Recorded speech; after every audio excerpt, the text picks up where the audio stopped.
Welcome everyone to Langlade County Motorplex Pro Round 4 of AMSOIL Championship Off-Road. Just moments away, kicking things off with Pro 2. But before we get started with pro racing action, first, let's direct your attention down trackside to Chaplain Mark Budke from Racers for Christ with our invocation.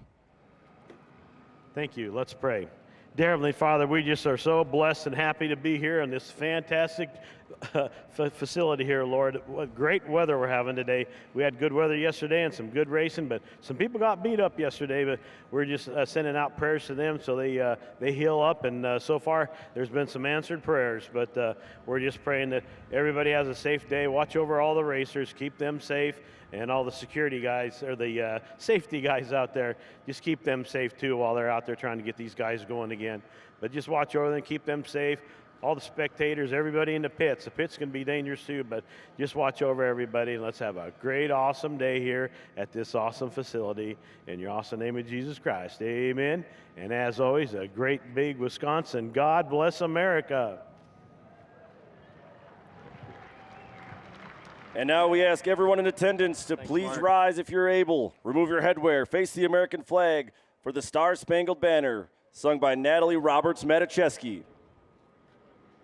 Oh, say, can you see by the dawn's early light what so proudly we hailed at the twilight's last gleaming, whose broad stripes and bright stars through the perilous fight o'er the ramparts we watched were so gallantly streaming, and the rocket's red glare, the bombs bursting in air, gave proof through the night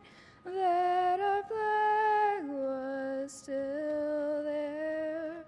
Oh, say does that star-spangled banner yet wave o'er the land of the free and the home of the brave.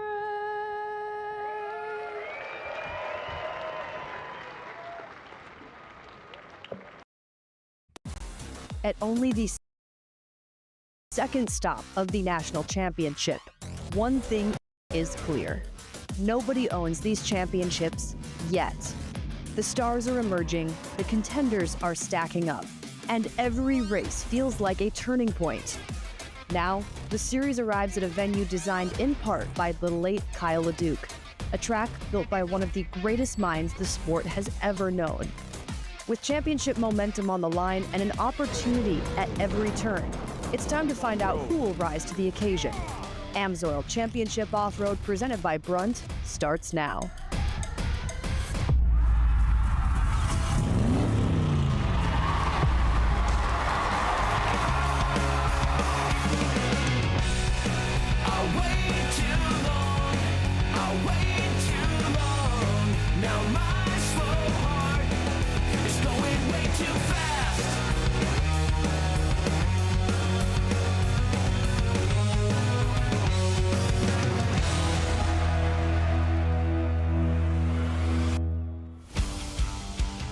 Well, the journey to the 2026 AMSOIL Championship Off-Road National Championship Supremacy brings us right through the heart of short course country and the north woods of Antigo, Wisconsin.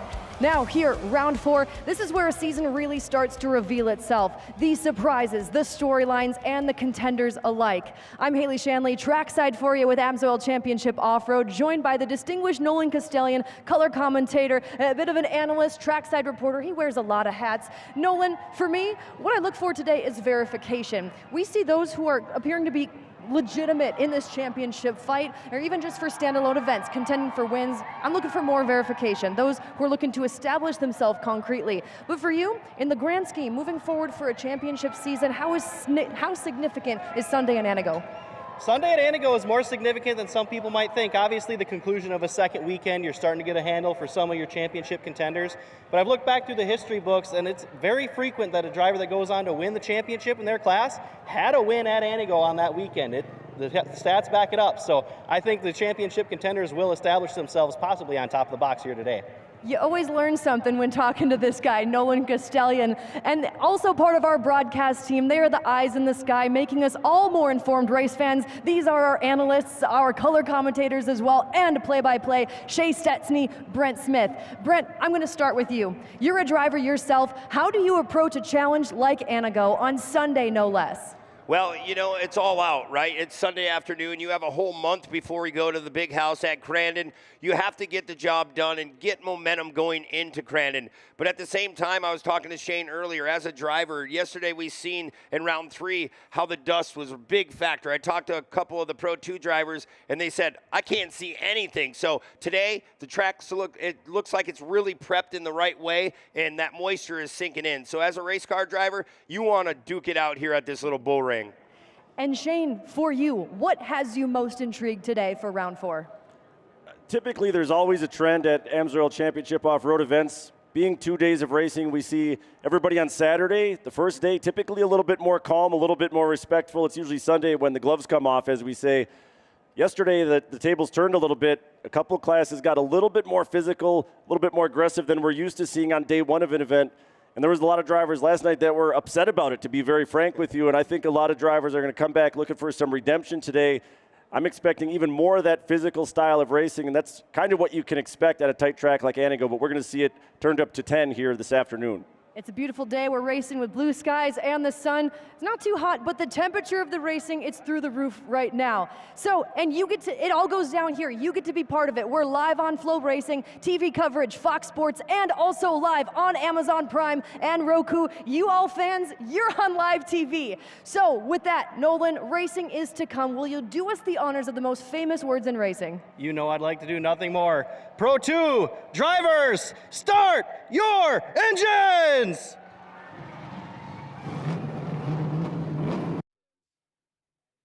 From the Northwoods of Wisconsin, this is AMSOIL Championship Off-Road.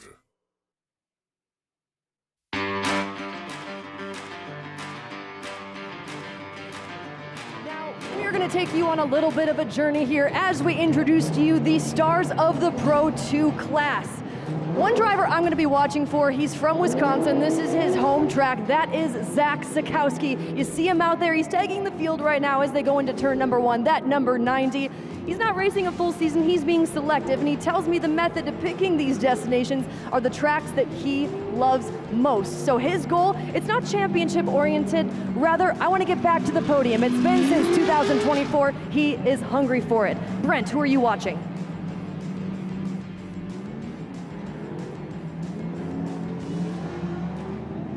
Oh, Haley, my eyes are set on yesterday's winner, Kyle Greaves. I mean, he went through a little bit of a war, just like every other Pro 2 driver, but you go back in the past with Kyle Greaves, running Pro Light, dominating up until this point.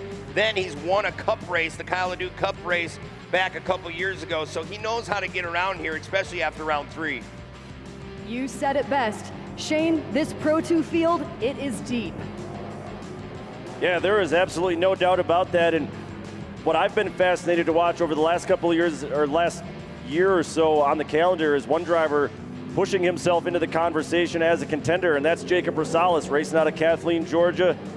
He came out of the pro light ranks where he struggled at times to stay in control, was a little bit of a loose cannon in that class. He's settled down a lot as a Pro 2 driver. I think a lot of that is because he's got Mike Vandenheuvel, a former Pro 2 champ, in his corner, helping him stay calm and stay prepared for each and every race. I'm looking for him to take another step forward here in round 4. Trucks are loud, they're revving it for the fans. Nolan, who are we missing? Maybe a fan favorite in there. Well, Shane talked about a fellow Crandon High School graduate like he and I yesterday. I'm going to do the same thing. The defending champ, Keegan Kincaid, this is his home away from home track. He loves this place. His first win in a Pro Light came right here at Antigo in 2011. He's collected some Pro 2 wins since. He was on the box yesterday. Keegan's going to put that red number 1 on top of the box here today.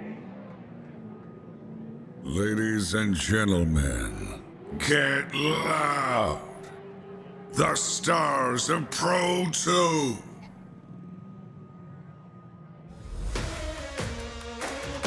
Hailing from Oconomowoc, Wisconsin, driving the number 77 Pro Light truck, it's Michael Funk. Michael Funk, yesterday, just a few feet away, you found yourself on that podium. So just how well equipped do you feel to do it again today?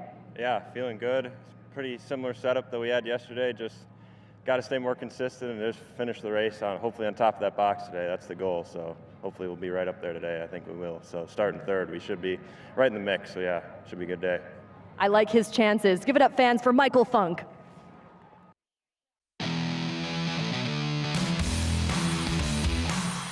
From Holtville, California, driving the number 35 Pro 4, Cole Mamer. Cole Mamer, podium yesterday. We know how important that is, coming out here, starting your season that way. And we'll talk more about the racing, but you engaging with these fans, how important is that to you here at Antigo? It's huge. You know, they're getting ready to watch the best racing on earth. There's nothing like short course off-road. So excited to get them amped up with our t-shirt launcher. I hope they enjoy the shirts from us in Yokohama. But I'm ready to go put a show for them today, and we put a show on for them yesterday, and looking to see where we end up with this brand new truck.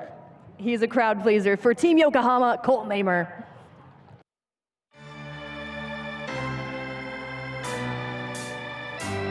From UMassey, South Carolina, for Polaris, the number 41, Jeb Boodle. Jeb Boodle, 2026 is shaping up to be another strong year and really a dominant one from what we're seeing. So as you approach races this year compared to last, is it different? Yeah, I mean, the difference between the past years and this year is that we finally took the two same cars and just worked on the small details over the offseason. That's where it counts. That's where the tints are, you know. Past few years, we've been able to build new cars, and like I said, this year we were able to focus on the fast results we had last year and just tune up on those and make them run faster than they were last year. So, but yeah, I just want to thank all the fans for coming out. We have a great crowd out here. I hope we put on a good show for y'all. The pro stock race was great yesterday. We were battling back and forth. But just hope to put on a good show for these fans. That's what we're all here for. And yeah, that's what keeps us coming out here and doing what we love to do. So thank y'all.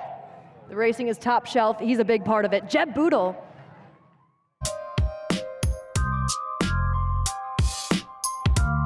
A world record adventurer from Durban, South Africa, driving the number 11 Pro 4, the Wild Man, Adrian Cheney. Adrian Cheney, some might say Antigo is a track that's too tough to tame, but you've had success here. What's it going to take to find more of it this afternoon? Stay out of trouble is the biggest one. It's very slippery in the beginning, and just got to get through the first lap, and then it should be smooth sailing after there. But I'm very determined to do well. Here's my home track. My race shop is a mile down the road, so it's very important to me to show the fans that I really appreciate being here and trying to give them something to root for. We appreciate you being here, and I know the answer to this. Do we have any Wildman fans joining us today? Thank you very much, Haley. And now let's take a look at this little bull ring track here in Antigo, Wisconsin in the Northwoods.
This is a defining class of AMSOIL Championship Off-Road.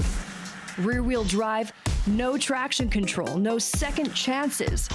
Every corner is a slide. Every jump is a statement. And when the green flag drops, it's a full-on assault of speed, skill, and straight-up bravery. The best in the business live here. Drivers who can tame chaos and come out clean. But it's not just about speed. It's about finding the perfect balance between control and chaos. Split-second decisions turn to make or break moments. Only the bold will prosper in Pro 2. Just like yesterday in round 3, we kick off pro action here in round 4 with the Pro 2s. Here's your lineup. Johnny Holcher will be on the pole. He is alongside the defending champ, Keegan Kincaid. Rowdy Ryan Beat starts third alongside the round 3 winner, Kyle Greaves. We're 3 rounds into the season, 3 different winners here in Pro 2. Ricky G starts in that 5th spot. Jacob Rosales will start 6th. And Zach Zakowski will start 7th in this 7-truck field of Pro 2s. Yesterday on his way to victory, Kyle Greaves set the fastest lap of the race. He is your Yokohama top qualifier here for Pro 2. Yeah, Kyle Greaves really showing up to play this weekend. Had a chance to talk with his father, Kurt Greaves, last night, and they just keep picking away at it, right? It just keeps getting better and better. Today, they're going to have a lot better vision on this track, like we talked about. Hopefully, the dust don't show up too early. We want to see them all go at it. 7 trucks, but 7 very competitive trucks. You see Keegan Kincaid and Johnny Holger on the front row. This is going to become a war. Yeah, like you said, I mean, 7 trucks, but 7 fast dudes out there on the racetrack. We talked about tensions running a little bit high, and that applies broadly to every pro driver after yesterday. Well, Shane, it's quiet now, but listen, 750 plus horsepower about to take off.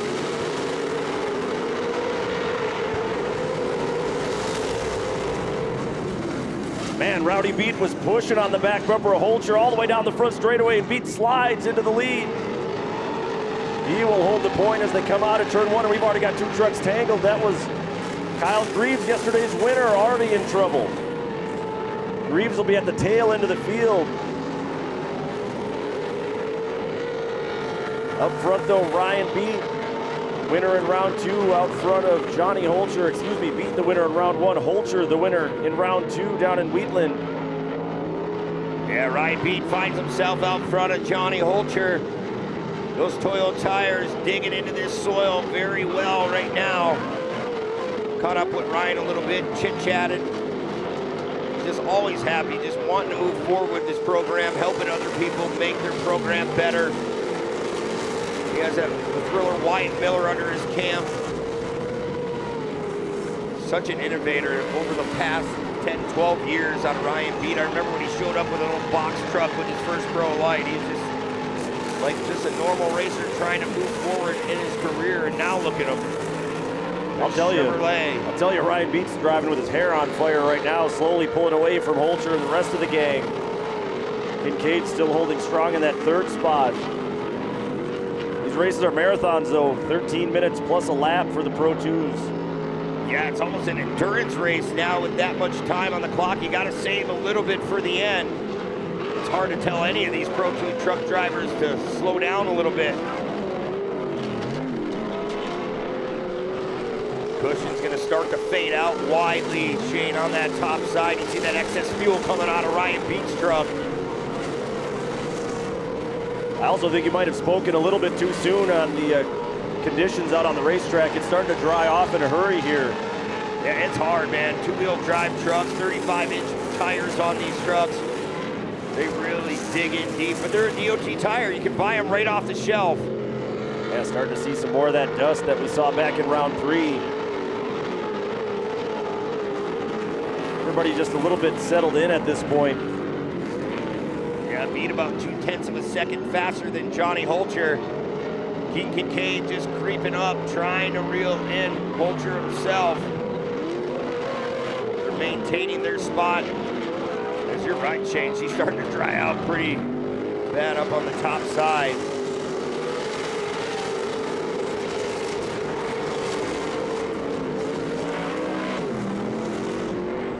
Man, just to give you a sense how competitive this field is, every driver running within about a 1 second lap time of one another. As you see Keegan Kincaid, that number 1 Bull Lake truck, trying to put the move on Holcher. He was alongside for a moment. Yeah, he was about 3/10 faster than Johnny the last time by, so he's definitely finding somewhere that Johnny hasn't found yet. But it's early, anything can happen. They're still dissecting this track once again. And it's a Pro 2, you gotta favor that top. Yeah, you got to figure that Keegan doesn't want to let Ryan Beat get out front and run away. That's why we're seeing the urgency there, trying to get around Holcher. They'll have to wait for another chance, though, as they come through turns 4 and 5. Though Kincaid putting together a pretty nice run onto the front straightaway. Yeah, he's gathering up. Nolan's probably smiling ear to ear right now, knowing that's his pick. Yeah, Kincaid definitely closing in now, and he was the fastest truck on the racetrack that previous lap. We're going to see the lap times tick lower and lower and lower until about 4 laps to go, and then the track's going to start to get away a little bit. Yeah, it all comes down to tire grooving, Shane. You and I both know you got to pick that right combination. Obviously, they're running an all-terrain tire this weekend, just trying to get as much rubber to the ground, especially on this blue groove up here. Once they get out of that corner, then it's all grip. Holcher was starting to play a little bit of defense there on Kincaid. Also saw a glimpse of Zach Zukowski just there. Zukowski has a flat right front tire, so I'm assuming he's going to try to get that changed before halfway. Yeah, when you go in, that's the big deal. Like, you got to pick the right time so you don't get caught a lap down. And look at Kincaid. Yeah, starting to dial up the pressure just a little bit at a time here. That Bull Lake Casino and Logic Event Center. Fresh new sponsor this year. I think Keegan is definitely a little bit quicker than Holcher through this infield that's dark dirt section. See if he can reel him in a little bit more and put that pressure back on as they come into turn 3. There he is, shows a wheel to the inside of Holcher. Yeah, not quite close enough, but Johnny was playing defense again there, so Holcher knows that Kincaid's breathing down his neck. Oh yeah, he can hear him back there. It's no short of anything for Johnny Holcher. He knows that Keegan is just running the pace. All 3 of these guys aren't far off. We'll click off another lap here. All in the 53s. Almost identical for our top 2. Kincaid again showing to the wheel to Johnny Holcher. Not able to strike, he'll fall back in line once again.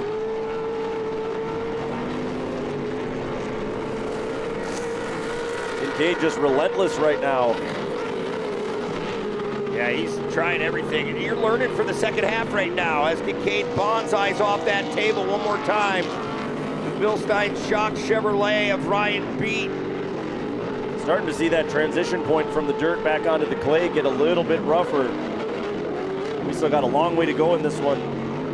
That'll be something to keep an eye on. Pretty easy to end up with a flat tire if you make too much sideways contact on that edge. We come to the halfway point already in Pro 2. Did you see Ryan Beat right before the mandatory competition caution? He went really, really wide, probably trying something, and then Johnny really gained on him a little bit. So remember, it's going to shake up to be a great race in the second half. Yeah, and remember, in the second half, we've got that joker lap. Every driver is going to be able to skip the infield once and only once. That'll open for business, not immediately on the restart, but the next lap after we get this green flag. Each and every driver will skip the infield one time. Beat used it to his advantage. He waited till the last lap in round 3 and slid back into second place when it was all said and done. Yeah, that's going to be a big deal with the spotter and their drivers when you come in, right? Well, with more information, what do you have for us, Haley? Ryan Beat, your race leader. Now the backstory to this is that Ryan, when it comes to a championship, has been so close in recent years to solidifying another championship, but has come up just short. We saw that yesterday in the race. We zoom in a little bit, P2, runner-up, and all the while he was charging on that last lap. He brought it all the way down to the finish. He's so close. That would give an edge to anyone. And a hypothetical here, let's say for Ryan, that's not even in the peripheral. It's a full reset for every race. The guy always has an edge. You pick that up when you talk to him. You see that in his personality on the podium, and you see it in his driving style. So anytime, any given day, Ryan Beat, he has an edge to him, your race leader. Thanks, Haley. And Ryan Beat is going to have his hands full on this restart. We were talking about lap times throughout that first half of the race. Everybody pretty well keeping pace with one another, but it's actually Johnny Holcher who has the fastest lap of the race so far. Yeah, 53.050. So we'll have to wait and see who's going to be the quickest in the second half. Here we go, Pro 2.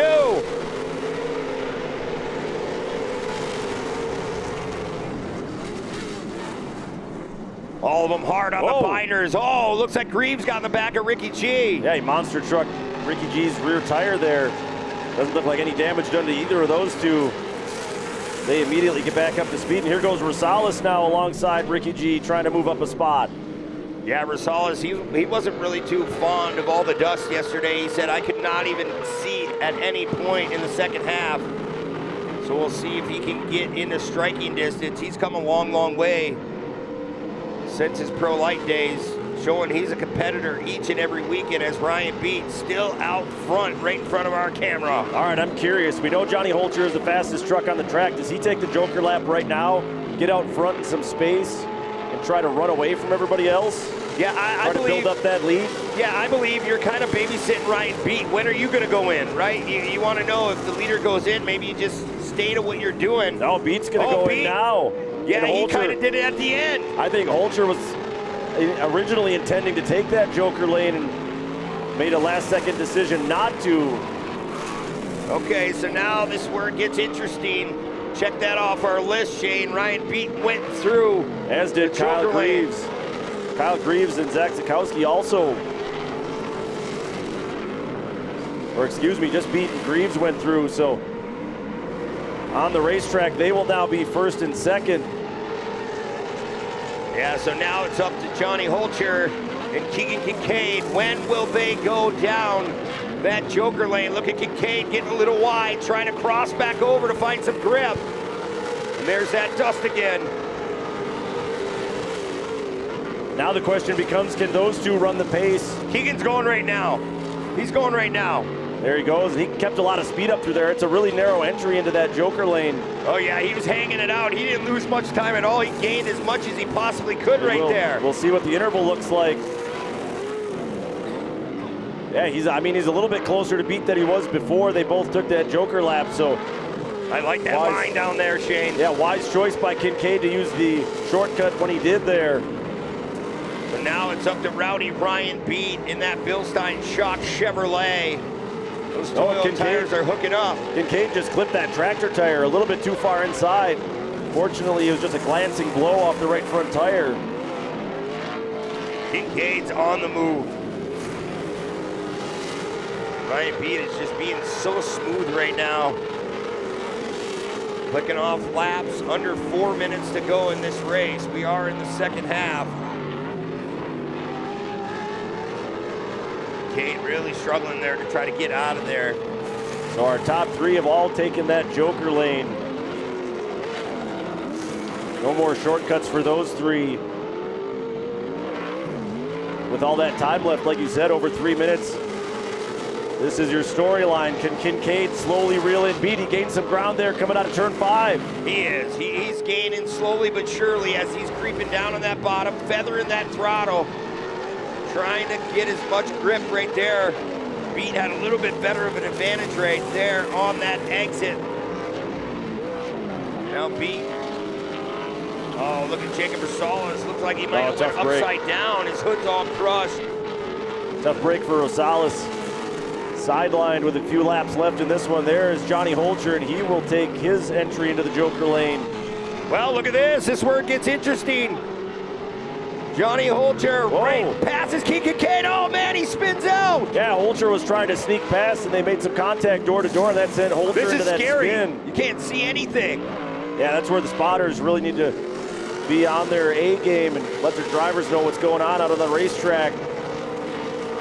So Holcher almost able to cruise out of the Joker lane and right into second place once again. And that's what the troubles we were thinking what was going to happen when you merge back together like on a freeway. You're hoping that nobody's in your way. As Kincaid still in that runner-up position, trying to hunt down Rowdy Ryan Beat. Listen to those trucks singing off these jumps.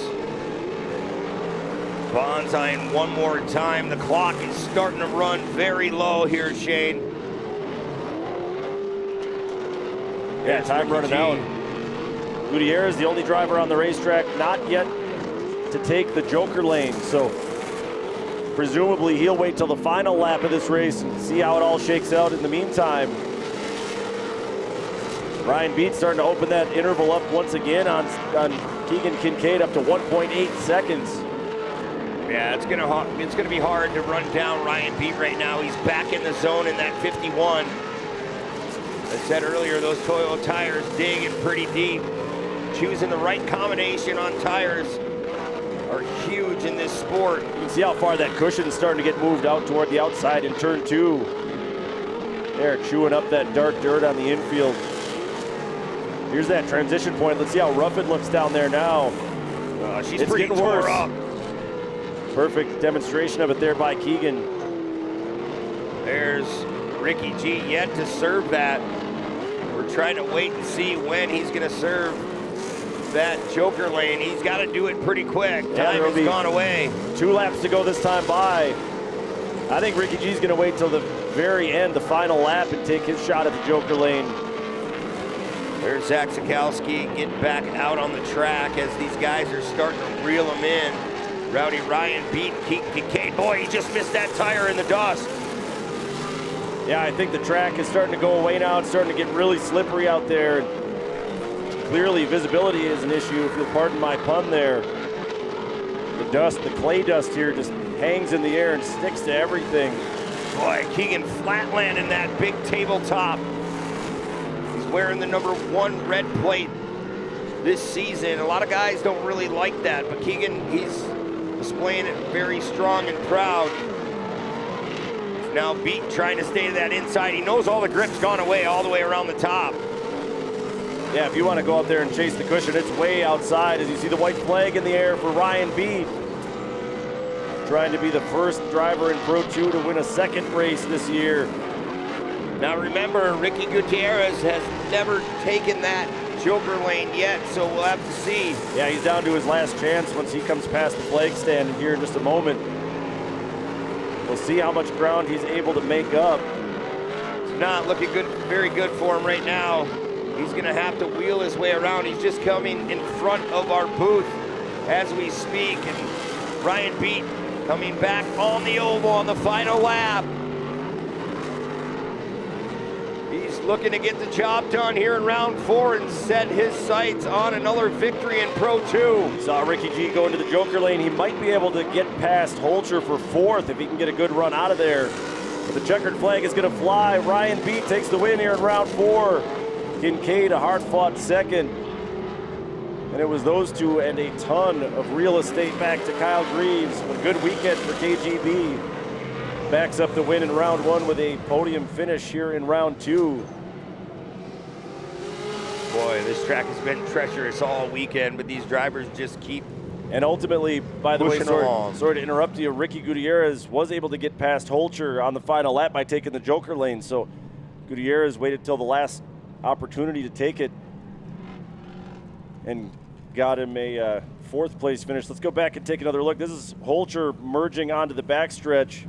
Kincaid just digging for some grip. Holcher trying to sneak past and just not enough room, and he clipped that tractor tire, and that's really what sent him into that spin. Yeah, he's lucky there. He could have went upside down. So great driving, holding it all together, and man, just coming out of that dust storm, he just thought he had room, but Kincaid had that spot. I don't think Kincaid was trying to move up that far. No, I think there's not just at no all. grip down there, and that's just where the truck took him. So Rowdy Beat, though, 2nd win on the season. Been a strong season for him so far. Title hope still intact for Rowdy Beat. We'll talk to the top 3 from Pro 2 in just a few moments, and plenty more to come here from the Antigo Off-Road National.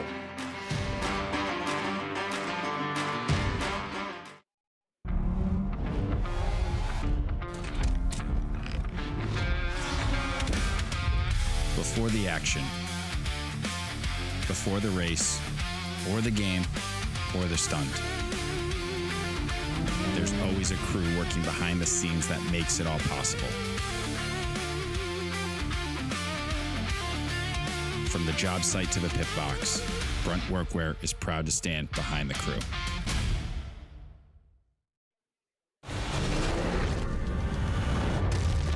This isn't about timing or tradition. It's about crafting the right tool to erase the middle ground and draft the blueprint for what's next. Overkill, they say? Or is it? CF Moto. Experience more.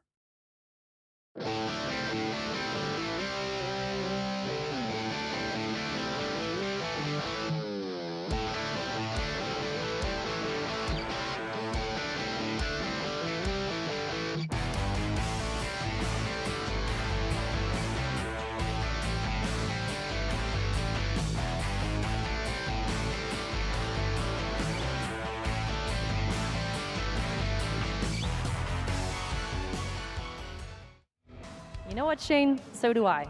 Kyle Greaves. Kyle, this has been a great weekend for you. You noted yesterday how significant and important that podium was, but what about this one? Yeah, you know, it's just kind of going to show that our team's coming together. We're making huge improvements on the truck. It was extremely difficult to see out there. So we just kind of pushed it as hard as we could just to stay in that third position. So I can't thank my whole team, my family, everybody enough. They back me 100%, even when times get tough. So my wife, my little guy, my mom, dad, Corey, Amber, Vinny, my buddy Gilly, you know, just everybody. John Hoffman, he's down in Baja. He's always talking to us, getting us set up and getting us right. So I can't thank him enough. Everybody, my sponsors, Kenda Tires, Pro Power. That Pro Power keeps on singing and putting them Kenda Tires to the ground. Automatic transmission design, Monster Energy, Aaron Precision, VP Racing Fuels, just everybody. You know, I'm stoked to be here, and I'm glad that we're finally picking the pace back up and getting back to where we think we should be. He's one of the best, and he surrounds himself with the best. That's Kyle Greaves. Keegan, it was a bit of a story again today, just how challenging this one was. So how do you assess your performance overcoming those challenges again today? Yeah, you know, I'm happy. Yesterday, the truck was way off, and somehow we managed a third out of all that. And, you know, this track was challenging. You know, like these guys are saying, this is slick, and something that we're not used to racing on. But, you know, we made a lot of changes to it, and this truck felt really good today. And unfortunate what happened, Johnny and me getting back there, just merging. And but it was a battle. But I'm happy here. This is good, consistent for points, going for this points championship. Now we're heading back into Crandon, hometown. I feel really good there always. And but I can't thank Mole Lake Casino Lodge and Event Center, Maxis, Vision Wheel, Visit Forest County. Like my teams worked their butts off. My wife, my family for being here. It's close to home, so that's what it's about, coming here and having a good time with your family and the fans. And you know, they showed out again today, you know, even on a Sunday, and hopefully put on a good show for them. Nicely done today, and he's right, we're going to his backyard in just a few weeks in Crandon. Ryan Beat. Ryan, you get to pull the tear off on this weekend, knowing that this is a really significant points-wise position. I know we're still early in the season, but this one has impact, right? Yeah, it was a big bonus to come out here and win, you know, today. We kind of had a bad weekend at Missouri. So to rebound the way we did this weekend with a second yesterday and a first today, it's huge for our team. I guess got to give a big shout out to Bill Sign. They're the ones that make all this happen. Chevrolet, Toyo Tires, Rockstar Energy, Edge Wheels. Everybody that really is involved in this program, my crew, my dad, and, you know, my wife, my kids, everybody's here. All of you fans are here and sticking it out through this lame dust. Thank you, we appreciate it. And man, Champ Off-Road's here to stay. We're gonna keep dominating, making Champ Off-Road great.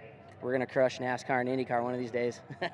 And part to guys like him. That's Ryan Beat, winner for Pro 2, round 4.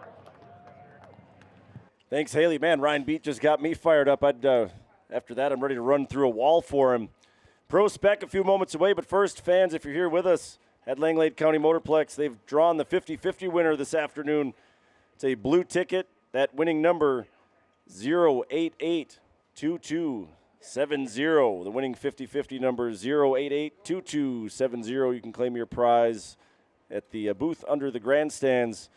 But plenty more to come here from Antigo. It was a barn burner yesterday. It's going to be another wild one for Pro Spec, and they are moments away here at the Antigo Off-Road National. Don't go anywhere.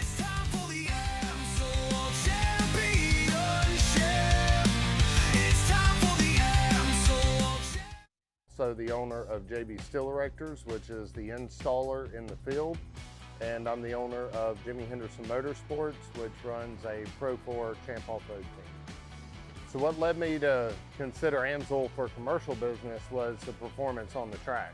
Like I said, we were having issues with motors expiring too early and gears wearing out, and we found AMSOIL and it corrected those issues. And just got to thinking, you know, we're having issues with weld machines, we're having issues with forklifts, and just not getting the mileage out of them, and the motors are having to be rebuilt before expected. So we were trying to figure out how do we keep our maintenance costs down and how do we keep our equipment costs down, and AMSOIL's helped us do that.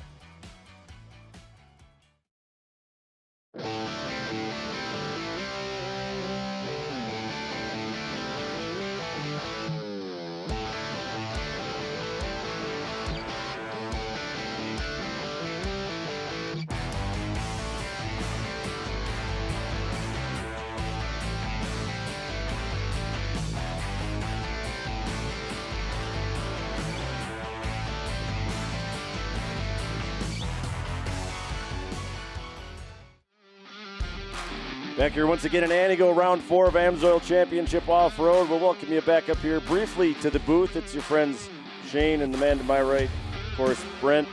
Been with you here all week. We've been with you for all 6 years and counting at Champ Off-Road, and nowhere else I'd want to be than right here with you, my friend. And I talked before the break about Pro Spec coming up next. It was an absolutely wild one yesterday, right? Oh, yeah, it came right down to the wire, and we've seen some track conditions cause some havoc, but these truck drivers, girls and guys, can get the job done at any given time. Carnage was there, but I'm interested to see who's going to come out on top today, because at any given time, this can be a very challenging track. Yeah, let's take a look at some of that crazy action we saw in Pro Spec round 3 just yesterday. And right away, Vandenelsen made a lane change to go a little bit further outside. Oh, you got to be careful there. Van Zyl catches the edge and goes over, collected Draxton Shimmick. Yeah, I seen that coming. You cannot get in there that hot and heavy and expect to stay on the wheels. Visser was into the bedside of Vandenelsen as they went into turn 2, and now Parsons puts a shove into the back of Vandenelsen. Man, Vandenelsen being really aggressive. Ronald Corsiza now looks to be faded back a little bit more. And Braden Beauchamp, the big beneficiary there, he started 9th and he's up into the top 5 here. Meanwhile, there goes Thriller Wyatt Miller alongside Avery Hemmer for the lead. Everybody's making contact. Oh, 2 upside down. Van Zyl upside down again. That's 2 times on lap number 1. Well, here we go again, Shane. Three rollovers on lap 1. All 3 trucks still in the field. Yeah, they're tough. These trucks can handle a lot. As long as you can keep the tie rods on them, you'll be okay. The Thriller Wyatt Miller, Chris Vandenelsen in your top 2. Oh boy, they're 3 wide. That's the rookie Jacob Wiedmeyer in that 328 truck down on the inside. Look at Vandenelsen not wasting any time. Muscling his way past Miller. Miller didn't want to back down. Now Visser wants a little bit of that action as well. Seen him in Pro 4 earlier. Look at Visser. Oh man. Visser has brought the fight to Pro Spec here in round 3. Moves Miller up the racetrack a little bit. That's 2 laps in a row that Miller got used up a little bit. In the same section of the track. Now Miller, he's like, okay, I'm going to have to start opening my elbows up a little bit if I want to move forward. It's like Shimmick able to take over the 5th place position. Boy, Visser is really searching right now. You can keep an eye on that, Shane. Working his way on the outside here. It's always hard to run one of these races. Vandenelsen up on the bike and able to set it back down. Did he bend something on that front end, though, is what I'm wondering. I don't know. I think he just stumped the truck, but hey, he's got to thank Cole Mamer for making that steering so sharp. He caught himself before he went over. We'll see what the Thriller Wyatt Miller can do for pressure on the back of Visser. Gives him a little kiss on the bumper again. Remember, those two have a bit of a history going back to ERX last year. They were able to squash that beef a little bit, but Miller really not giving Visser any kind of room to operate, and he drives across the front wheel, monster trucks him. Visser is not going to be happy with how that played out. No, not at all. Watch right here. Visser's going to try to overshoot this table to get back to the inside and muscle his way back to the lead. Oh yeah, he's going to pay it right back, and that's exactly what he does right there. So Visser back out front. Hemmer staying right with him in that third spot. Shimmick in fourth. Look at the Thriller Wyatt Miller going back to the inside. They're going to be side by side coming down the front straightaway. Who's it going to be this time? Well, Miller has the advantage, and look behind him. Shimmick and Hemmer going door to door into turn one. Shimmick muscles his way through. Now his eyes are set on the top two. Hey, there's still 2 minutes left, man. That is a lot of time. As Shimmick up on the bike, and he's going to collect Visser and spin both of them out. Hemmer now into second. And who is going to be in third when all this settles? Looks like Braden Beauchamp. Look at this. The rookie Wiedmeyer running in fourth. That's a huge shakeup. Truckzilla back in the field. Man. That is the former Sean Morris ride. They converted it over to a Visser. Visser got into Shimmick again really hard. Visser's lost fiberglass on every corner of that truck. There's a good look at Braden Beauchamp, the number 20 Highline Internet truck. Well, something to keep an eye on as we're getting to the late stages of the final lap here. Well, ladies and gentlemen, the Thriller Wyatt Miller going to get it done once again. Second win on the season, second in a row for Miller here in Pro Spec. Hemmer is going to hold on for second, and Braden Beauchamp, the rookie, with a podium finish here in round three. Well, that's what we saw yesterday in round three for Pro Spec. We're expecting more of the same here in round four. Your top qualifier for round four, Thriller Wyatt Miller, the Yokohama top qualifier among the Pro Specs. He put down the fastest lap of the race in round three. But we saw, it feels like just about every one of these drivers was up in the top three at some point yesterday. A lot of shuffling going on, and like I said, some hurt feelings as well as you see the Pro Spec lineup. We talked to Nick Visser yesterday for a little bit. He wasn't too thrilled with how yesterday's race played out. Chris Vandenelsen had a mechanical issue, lost power a little bit, and that's what put him up on the bike and ultimately took him out of the running for a win. So he's looking to bounce back. So a lot of different issues with some physical racing going on out there, and every one of these drivers kind of pointing the fingers at one another a little bit. Yeah, you know, nobody's always going to be happy. You're going to always make someone mad anytime you race in this truck division. But it's going to get good here in Pro Spec. One of our biggest truck fields on the weekend. They're 2x2. It's Visser. Drax and Shimmick take off. And right away, Shimmick able to slide in front of Visser. Thriller Wyatt Miller going to work as well, taking Avery Hemmer out a little bit wide. I don't know, I think Braden Beauchamp broke right away. Oh no, terrible news for yesterday's third place finisher. Maybe some suspension damage on that truck. You see the left front just tucked right down to the ground. Tough break for Braden after getting third in round three. Well, back up front, Shimmick able to hold the point over Visser. Those two running away a little bit from Thriller Wyatt Miller and Avery Hemmer as they head for turn three. Boy, you can't say enough about Draxton Shimmick. He's so young. He's just learning still, and he's doing a fine job. Visser's got something to say about Shimmick. He's alongside as they go into turn four. Now Nick Visser takes over the lead, the hometown hero running out front. Visser now finds himself leading the Pro Spec field. We're going to click off a lap. Nick Visser, he wasn't too happy what went on in round three, but he just is trying to bounce back, make it all happen. Visser going a little bit wide there through turn one and opening the door for Shimmick, but I think that's just the fastest line around this racetrack right now. See everybody searching for that cushion on the outside. Miller having some issues getting his truck to rotate.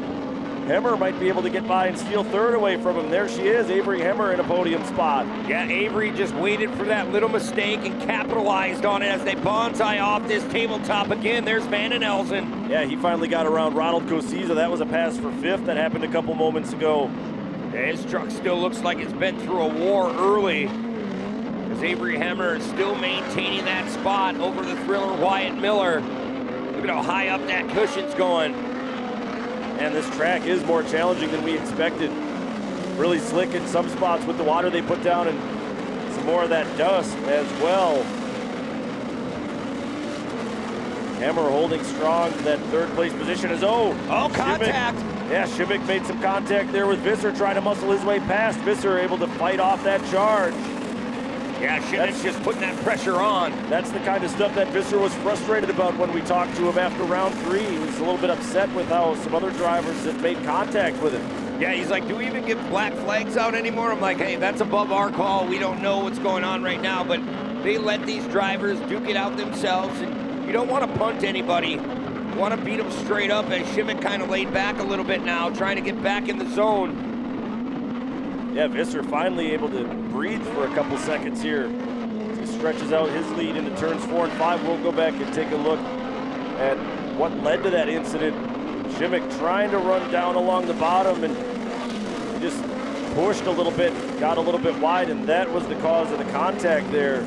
But I like what he was trying, right? You're trying to go outside, inside, trying to make Nick Visser bob a little bit. Oh, hold it back together. Draxon puts it back down. Close call for the number 94 Enneper trucking machine of Shimmick. He'll fall back into the clutches of Avery Hemmer now a little bit.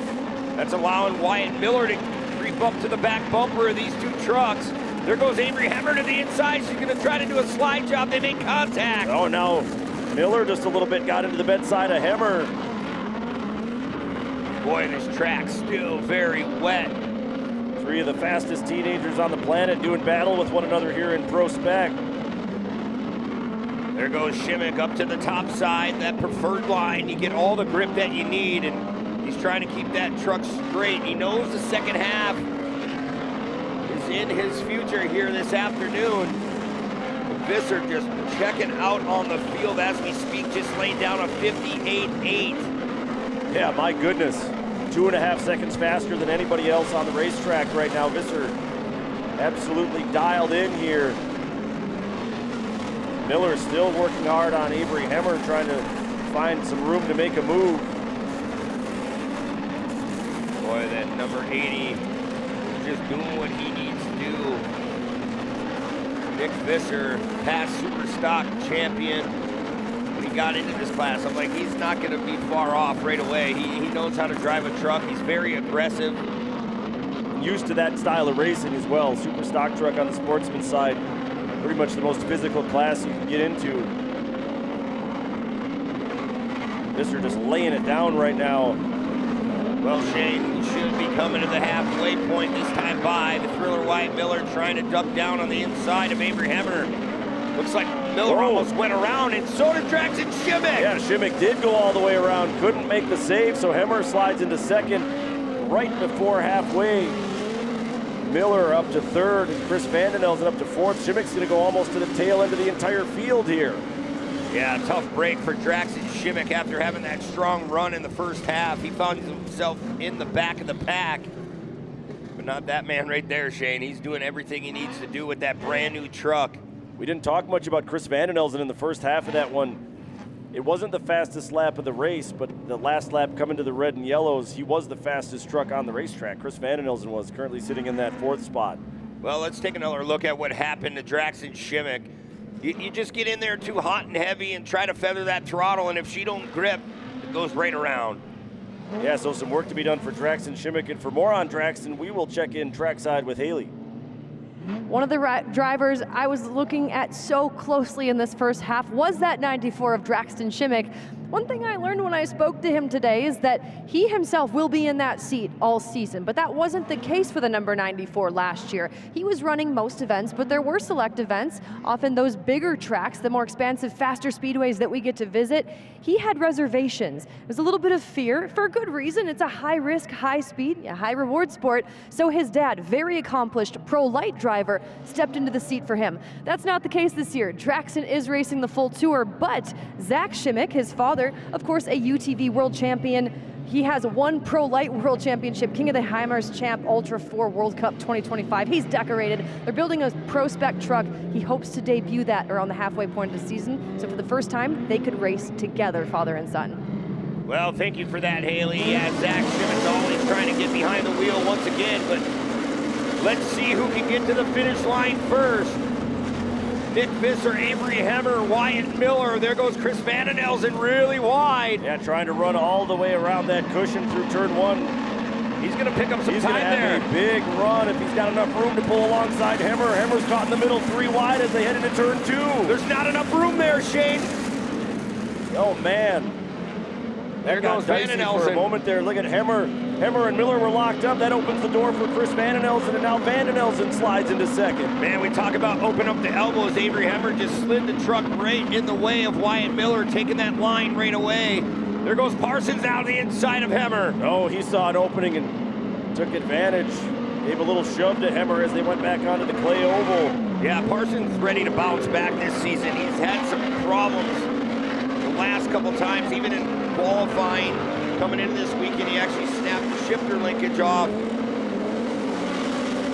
So we're looking to see if he can make his way forward. Well, Miller now alongside Hemmer. Once again, those two have been at each other's throats this entire race. Yeah, Wyatt's taking that safe line down on the bottom. Watch if Avery can butt back up to the bumper. She's going to follow Parsons right through the door if she can. Man, this is going to get interesting again down here in turn 2. Parsons not willing to give an inch. He will carry Miller wide once again.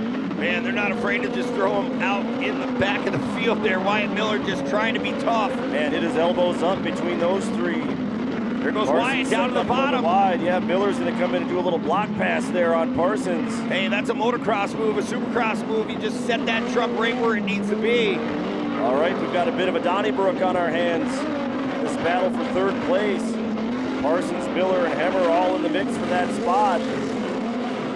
Now Miller trying to run a little bit wide and carry Parsons out past the cushion. Looks like he will be able to close the door finally.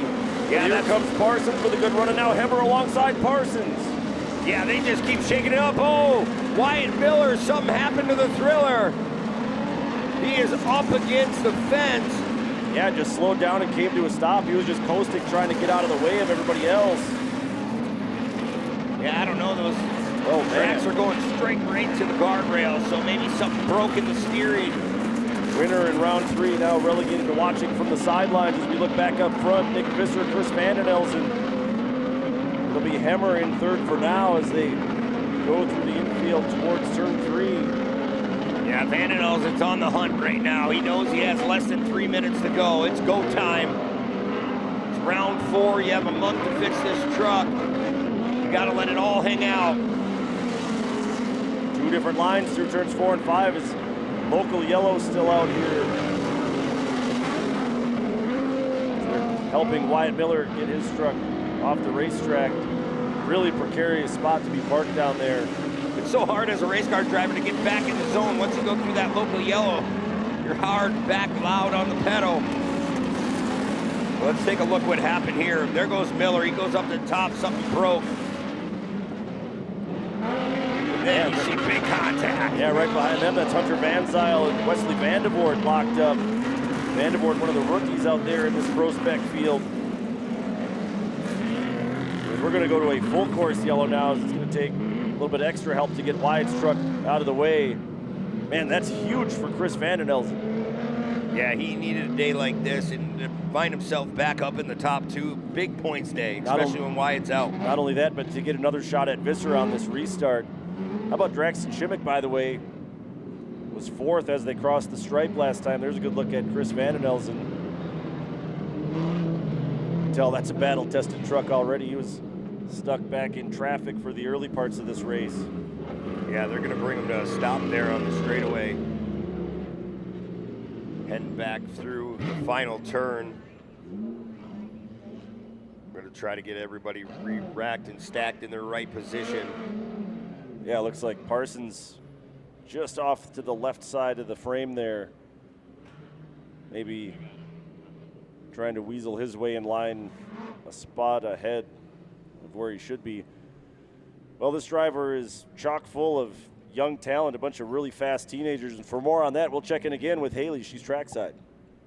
Yeah, there's been a common denominator in my conversations with the young and up-and-coming talent in this pro spec class, and they all seem to echo the advice they've been giving, that is, I need to learn how to be more aggressive and do so within reason. That is key here. You're witnessing the evolution of that in real time. Now, this is a really strong development class. This is where drivers want to get their feet wet in truck racing, but you're seeing it blossom into more than what it is designed for. This is hyper-competitive. Pro Spec regularly provides some of the best racing of the day, the best highlights. So this class is more than just a stepping stone and a proving ground. It's really blossomed into something more beautiful, but all these young drivers learning how to be a bit more aggressive and doing so within reason.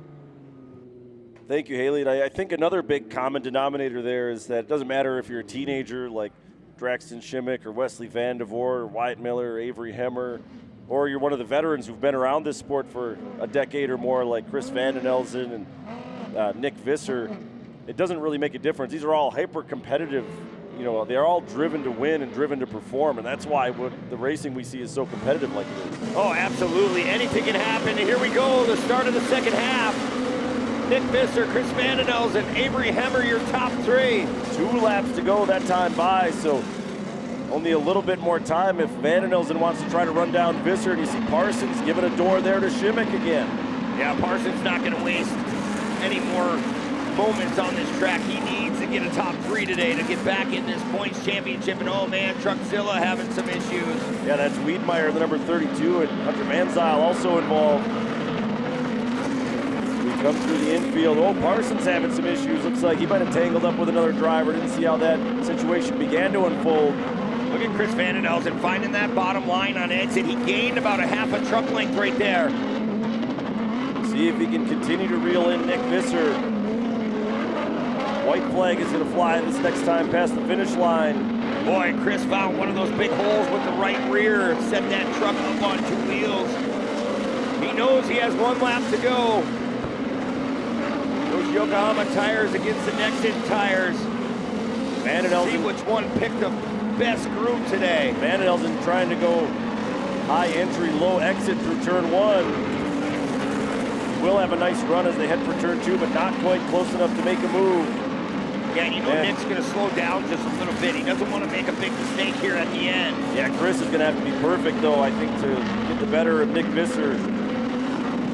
Tight right-hander and then a big sweeping right-hander is all that remains between Visser and the checkered flag. There's Vandenelzen trying to find that bottom line. It's just a little too late. Nick Visser has just been the man to beat right now. In the background, a physical pass by Shimmick getting around Avery Hemmer for 3rd. Visser found that big hole as well. That upset his Visser truck quite goes a really bit. wide. It's going to be close when they get to the line, but Visser able to hold on here at his hometown track for the win in round 4. Vandenelzen second, Shimmick with a podium finish as well. And another wild one, and I'm looking around, man. A lot of trucks missing fiberglass again out of this Pro Spec field. Yeah, we're going to see that all season long. I promise you that, Shane. Each and every one of these drivers want to win every time they show up. There's your unofficial results. Cosiza with a top 5 run. And how about the rookie, Wesley Vandevoort, surviving a lot of that chaos, finishing 6th and only his 2nd time out in that Pro Spec truck. But Nick Visser from just a few miles away in Summit Lake, Wisconsin, the man of the hour, surviving a tough one, another tough one, I should say, here for the Pro Spec field. You can hear him just revving that truck out, firing up the crowd a little bit. Like I said, he was frustrated after yesterday. He is going to be absolutely thrilled. Down there celebrating with his son. Be able to win one in front of his hometown fans, huge for that family, no doubt about it. Good bounce back for Vandenelzen too. Had some issues yesterday. Wasn't able to finish on the lead lap, but a podium run for him as well. And capitalizing on points. When I talked to Chris yesterday, he said, we're chasing every point we can get to try to stay in the fight. Wyatt Miller was the points leader, but he retired early, so a big day for everybody else who has championship aspirations, and Nick Visser's included in those drivers as well. We'll take another quick break here from Antigo. Can't wait to hear what Visser and the rest of the bunch have to say about another wild one in Pro Spec.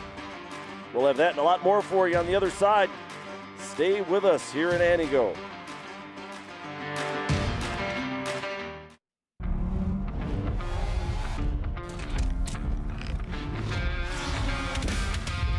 Before the action,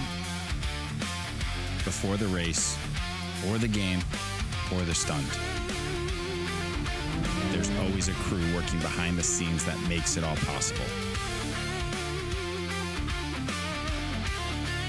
From the job site to the pit box, Brunt Workwear is proud to stand behind the crew.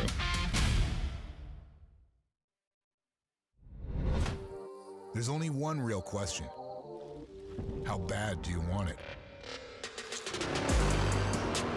Every challenge, every setback, they're gut checks, testing your will.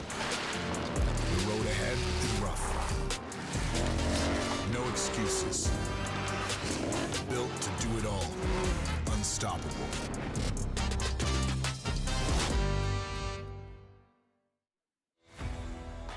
Every race is a test of performance. When the stakes are high, racers rely on proven products. If AMSOIL products are engineered for this kind of punishment, you can trust them in your garage. Shop by vehicle to find everything you need for your ride. Get the protection you demand and performance you deserve with fast, free shipping from AMSOIL.com. Back here on a beautiful day in northern Wisconsin, in Antigo, Wisconsin, to be exact, for AMSOIL Championship Off-Road presented by Brunt. I'm Brent Smith alongside Shane Stetsy, and we're going to give you the recap what happened just a little bit ago in Pro Spec. Yeah, you saw Beauchamp out of that one early after a podium finish yesterday. Shimmick with the early lead, but Visser was a man on a mission today. Little touch-and-go pass, and then Visser held on to the lead the rest of the way home. Hemmer and Wyatt Miller, meanwhile, were locked in a battle for several laps, just going back and forth at one another. Shimmick part of that fight at one point as well.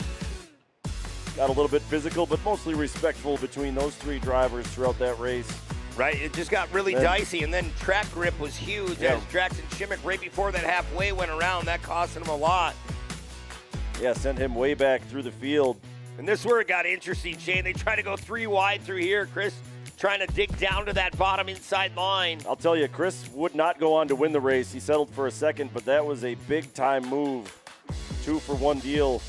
Later on, some more physical racing, a little bump pass there by Parsons, and then Miller's truck just up and died on him. He was done for the day after that. Brought out a second full-course yellow. See Vandervoort also getting tangled up there with Hunter Van Zyl.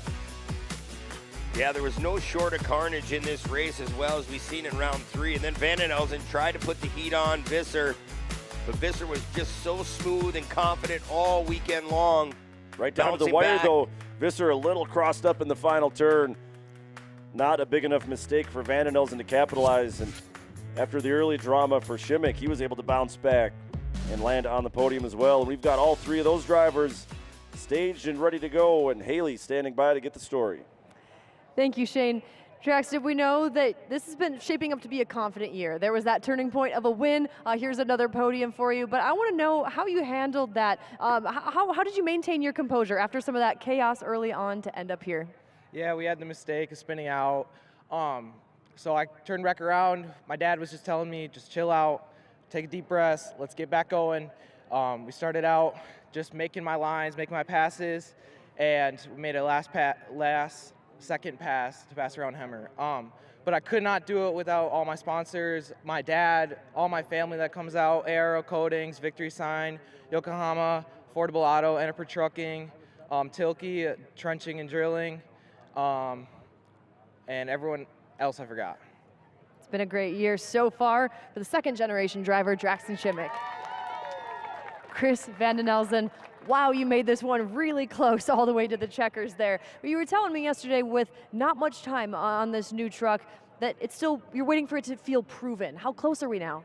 Man, I don't think there's anything else at this point. I mean, the track is a little slimy today, and it is what it is, not a lot of grip in it, but I mean, you look at the whole weekend, we had fastest lap in practice, fastest lap in qualifying, and yeah, Cole built an absolute rocket ship with this thing, but I'm getting comfortable in it, and I'm excited for the rest of the year. And I just have to say, we got two old guys on the podium right now, and that's something to be excited right now. So, no, I just got to thank my family, everybody that helps out, everybody at home, my spotter, Robert, he was keeping me calm that whole race. My beautiful wife's behind me on everything. Nexen Tire, Agents for Autism, Go Lithium. Man, everybody else that's supporting us, G-Force, DHI, Blaster. We couldn't do it without y'all, and I'm super pumped on this, but I don't know, that first place looks a lot better than the second place, so we're going to be pushing for top of the box in the future here. I believe him. Well, thanks for a great race and a great weekend, Chris Van Den Elsen. Nick Visser. Nick, Antigo is clearly special to you. We see that with your performances, and we see that from the crowd when you find yourself on the top steps. So what's this win like for you? It just means everything. First off, I want to thank Dustin Pence. You know, he built this thing over the winter along with a bunch of other stuff and put way too much time in my program for what it was worth, I think. But just happy for you, man. Thanks. All my hometown crowd here, my hometown sponsors, I got so many here. B&B Container, you know, they're a big part of getting this track going this year. Zach Zagar, he's helped me out a little bit throughout Eddie Ken, and he's the one that puts on this show too. Parsons of Antigo, all the other ones, Builder Service, Argon Lumber, J&J Insulators, Wagner Oil's another one here in town, BZ's Gas Station, just the entire track. You know, my crew, we had a couple guys here, Mitch, Dad, you know, they busted butt getting this body back together. I was kind of thinking it was going to be like yesterday, what's today, but it wasn't. Just thankful for all the hometown family and crowd and everybody that's coming out, my kids. Thank you guys, everybody. Nick Visser, the man, winner for today, round 4 Pro Spec. Thank you very much, Haley. Congratulations to the old guys in the class. Score one for us, I guess. I see a little smile coming out of Chris Van Den Say Elsen. old guys, and again, they're younger than you and I are. Not to throw you too much under the bus, my friend. Well, coming up next, look at this. Pro 4 all-wheel drive, 850-plus horsepower. Right after this, you're watching AMSOIL Championship Off-Road, presented by Brunt. So the owner of JB Steel Erectors, which is the installer in the field, and I'm the owner of Jimmy Henderson Motorsports, which runs a Pro 4 Champ Off-Road team. So what led me to consider AMSOIL for commercial business was the performance on the track.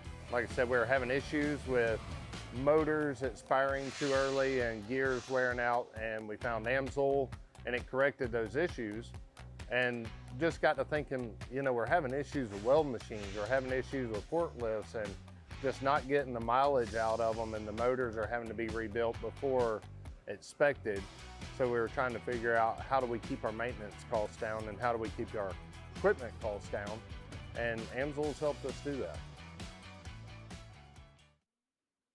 Race teams don't settle, neither should you. The garage just got an upgrade.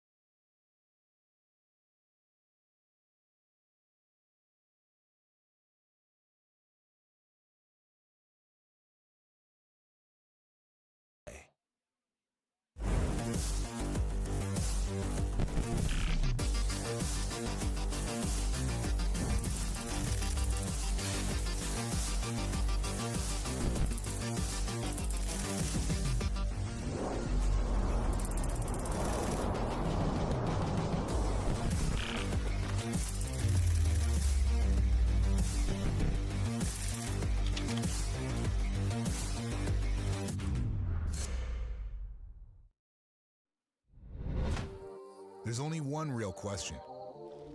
How bad do you want it?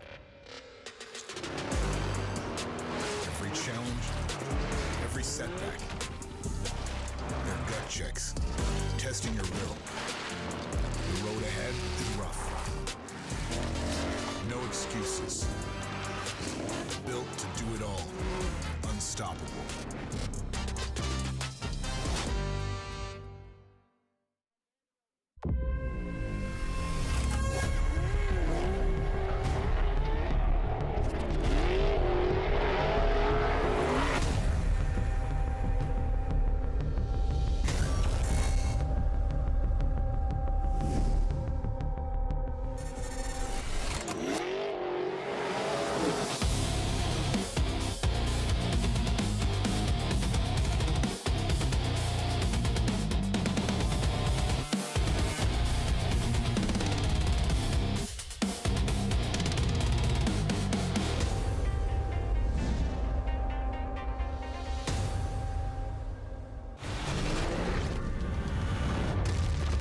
This isn't about timing or tradition. It's about crafting the right tool to erase the middle ground and draft the blueprint for what's next. Overkill, they say? Or is it? CF Moto. Experience more. It starts with a line, a choice, a commitment to the surface beneath you. On the street, track, or way off the map. We don't just build tires, we build an unfair advantage. From short course carnage to the wide open throttle of Baja, we've proven it in places where the weak don't survive. Built for every track, every trail, and the terrain in between. Maxxis tires, tread victoriously.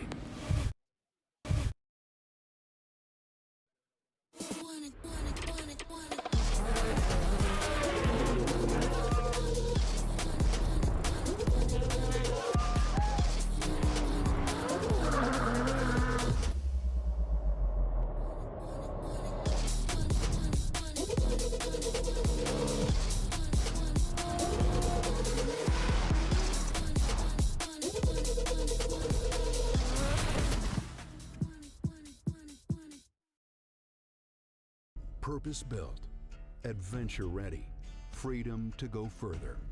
At Polaris, we have a history of making history. 40 years, and still redefining what's possible. This is the Sportsman 570 40th Anniversary Edition. Sportsman, legendary tough.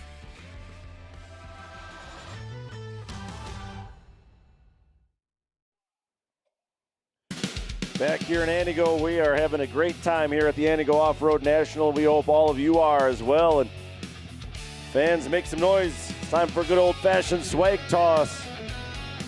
Love to see so many race fans on hand here at the Speedway. Yeah, it's always fun to get a free t-shirt, get some apparel on the weekend. So have your favorite drivers sign your shirts. Got our own Nolan Castellian getting in on the action down there. Yeah, a little curveball first to throw out. Haley's taking the right loop, hey? She's just using the gun herself. I seem to remember her getting in on a swag toss. Jess last year too. There you go. Put your back into it, Nolan. Nolan, drop that back leg a little more, buddy. Oh, now we got Haley with the high-tech t-shirt gun. How come we're stuck up here? They get to do all the fun stuff. It's always a great time here.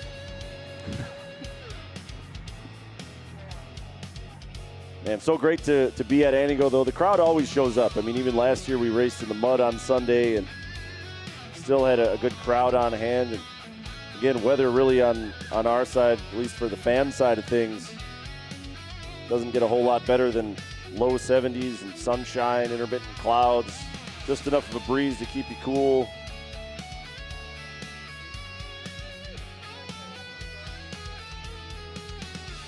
I tell you, I said it already once today, there's no place I'd rather be. Well, let me say, there's one place I'd rather be than up here with you, and it's over there in the bleachers, right? Oh, yeah, it's always a great time. We would be if we weren't up here. It's just fun to be here in Antigo or any event through AMSOIL Championship Off-Road presented by Brunt. Remember, we're going to Crandon in a month. Mark your calendars. Bring your friends and family. Yeah, hometown of our very own Nolan Castellian. See Keegan Kincaid down there mingling with the fans. Look who's in the crowd down there, Keegan Kincaid. Fresh off a podium finish in Pro 2. Keegan's trying to score a free t-shirt courtesy of AMSOIL and Champ Off-Road as well.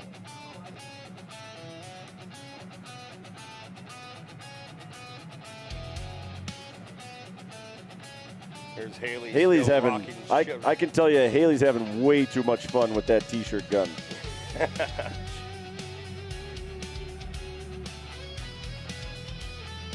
Our Emmy-winning producer, Joe Harowitz, did make a good point. We probably don't need to give you a weapon, a T-shirt gun.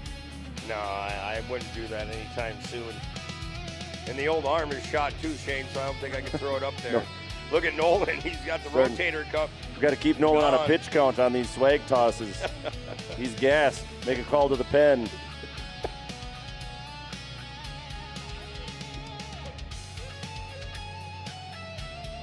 Well, earlier today, Haley Shanley got to have a conversation with the man they call Jimmy Senderson, the Pro 4 winner in round 3 yesterday. Let's take a look at Haley with Jimmy Henderson not long ago. Jimmy Henderson, always a front runner, but Jimmy, over the offseason, you've always had a good truck, but what kind of strides have you and the team made to be maybe even more competitive, if that's even possible, in 2026? Yeah, I mean, I feel like I have a very unique driving style coming from circle track and asphalt, and me and Trad have had to work pretty hard to get the truck to steer the way I want it to. But we finally got something that I'm happy with, and a lot of work, took a lot of engineering and stuff to get it figured out, but we got it where we want it, and it's turning out so good. Now, you've moved into a new race shop. How much of an asset is that to your program, located just outside of Nashville, I understand? Yeah, so when we first moved to Nashville, we were in a small pole barn where you couldn't even jack the truck up because the jack handle would hit the wall. So being in a full-size shop now and having all trads, lathes, and tools and welders, and having everything we need to do what we need to do has been great. We got in it in November, so Trad went to work around December on the truck, and things move at a lot faster pace when you have the right tools. I'd like to ask you about strategy for this weekend, Antigo. We found out that there's going to be a joker lane, at least for round 3. So how does that factor into the strategy? Not sure how much you want to share or if that does factor in at all. Yeah, it does factor into the strategy, and some of that may be made after we get to run it. So they were telling us that they're going to allow us to run the joker lap right when we come out, and depending on how that joker lap and how that merge feels, we'll probably make a decision on when we want to run it. It also may come into where we're at, where we're placed, who's in front of us, who's behind us, what the gaps are. If you let the gap get too big into some of the guys in the back of the field, which probably like Pro Mod may have an issue with it, well, then you got guys, if guys are 20 seconds back, you're going to have issues with merging. So it's going to be a risk-reward situation, and I'll let you know after the race. We're going to keep our eyes on it. This is Jimmy Henderson here in Antigo. We welcome you back up to the booth for a brief moment. Shane and Brent up here, and yeah, it's been really fun to watch Jimmy Henderson's development from his debut in Pro 4 several years ago, and the growth that he's had now building up his program, bringing Trad Ronfelt on board, and the proof is there. He's got this opportunity in front of him with CJ sidelined and a backup driver filling in. Is this Henderson's year to finally be the Pro 4 champion? That's kind of the question in the air right now for me. Well, Shane, it's been setting up pretty well for Jimmy Henderson, and anytime you can capitalize when a guy has a bad day, that's what you need to do. And he's looking for that points championship. As we look, he was the top qualifier, the Yokohama top qualifier, Jimmy Henderson, and I'm looking to see the same thing out of him today. He's looking rocket ship fast. Talked about Chad Ronfelt. Trad has just been around a long, long time with Kyle LeDuc, now with Jimmy Henderson. You know he has all the tricks of the trade.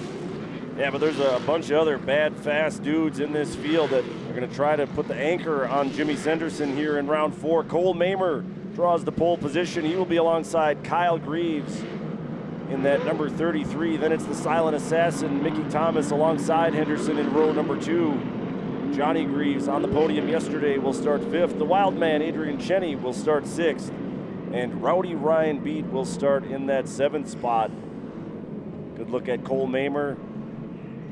Made it out for the first time this season yesterday for round 3 and announced he will be here the rest of the season in Pro 4 after getting that new truck put together. Yeah, Dustin Pence and him really put their mind together and just came up with a new piece. And he said he feels comfortable right out of the gate. So I'm looking for big things out of the 35 this afternoon. Argonne Lumber on board as well. There's Jimmy Henderson right behind Kyle Greaves. Mickey Thomas just looking very quick, just having gremlins, trying to figure it out. And remember, this is the last shot for Kyle Greaves. CJ expected to return in Crandon in a couple weeks. He's going to be testing there in just a couple days. Well, Shane, the calm before the storm. Here we go. Let's see if Mamer can hold on to this bottom side in turn number 1. He just raises that little finger jump. There is Mickey Thomas just holding his own. Yeah, Thomas just tried to creep around the bottom in turn 1, and it actually worked out really well for him. Maybe something to file away for a little bit later on in this race. Kyle Greaves in that number 33 looking to the inside of Thomas. Not quite close enough to make the move. It'll be Cole Mamer that's going to lead us onto the back straightaway for the first time. Yeah, Cole Mamer diving down to the bottom. Mickey Thomas getting a good drive out as well. We'll see who can get there first to click off the first lap. Look at Mamer going really, really wide. All-wheel drive trucks. You can get a lot of hook wide. Bounced over the cushion just a little bit there. Was able to gather it back up. That's going to let Thomas close the gap a little bit as they head toward turn 1. Cole Mamer, that brand new piece, looking very, very smooth through that first turn once again. And look at him just pull through that infield. Yeah, that truck is absolutely hooked up here, especially on that infield dirt. Thomas is just looking to just get a good finish here this afternoon. He wants to win, but the gremlins that's been going on in his camp, he's just trying to get rid of them with that new ride. Kyle Greaves still holding strong in that 3rd spot. Johnny Greaves, the 7-time champ, in 4th, and there is Henderson, the round 3 winner. Those two had a bit of a tangle up yesterday. Yeah, Johnny kind of ran into the door of Jimmy Henderson pretty good in the infield section. He apologized, but it was a little too late. Oh, Johnny. Johnny wrecked the left front. Yeah, big damage on that left front for Johnny Greaves. Hard to tell what's going on there. Looks like he just shredded a tire, so he's got to limp that thing around and get into the hot pit and get that thing changed. Luckily for him, it's early in this race, but you got to be careful. You do not want to go a lap down. That's the thing. It's going to be tough for him to get in there and also stay on the lead lap. Yeah, Johnny's having a hard time just limping it around the racetrack. Back up front, Cole Mamer staying out front. Kyle Greaves starting to turn up the heat a little bit here on Mickey Thomas.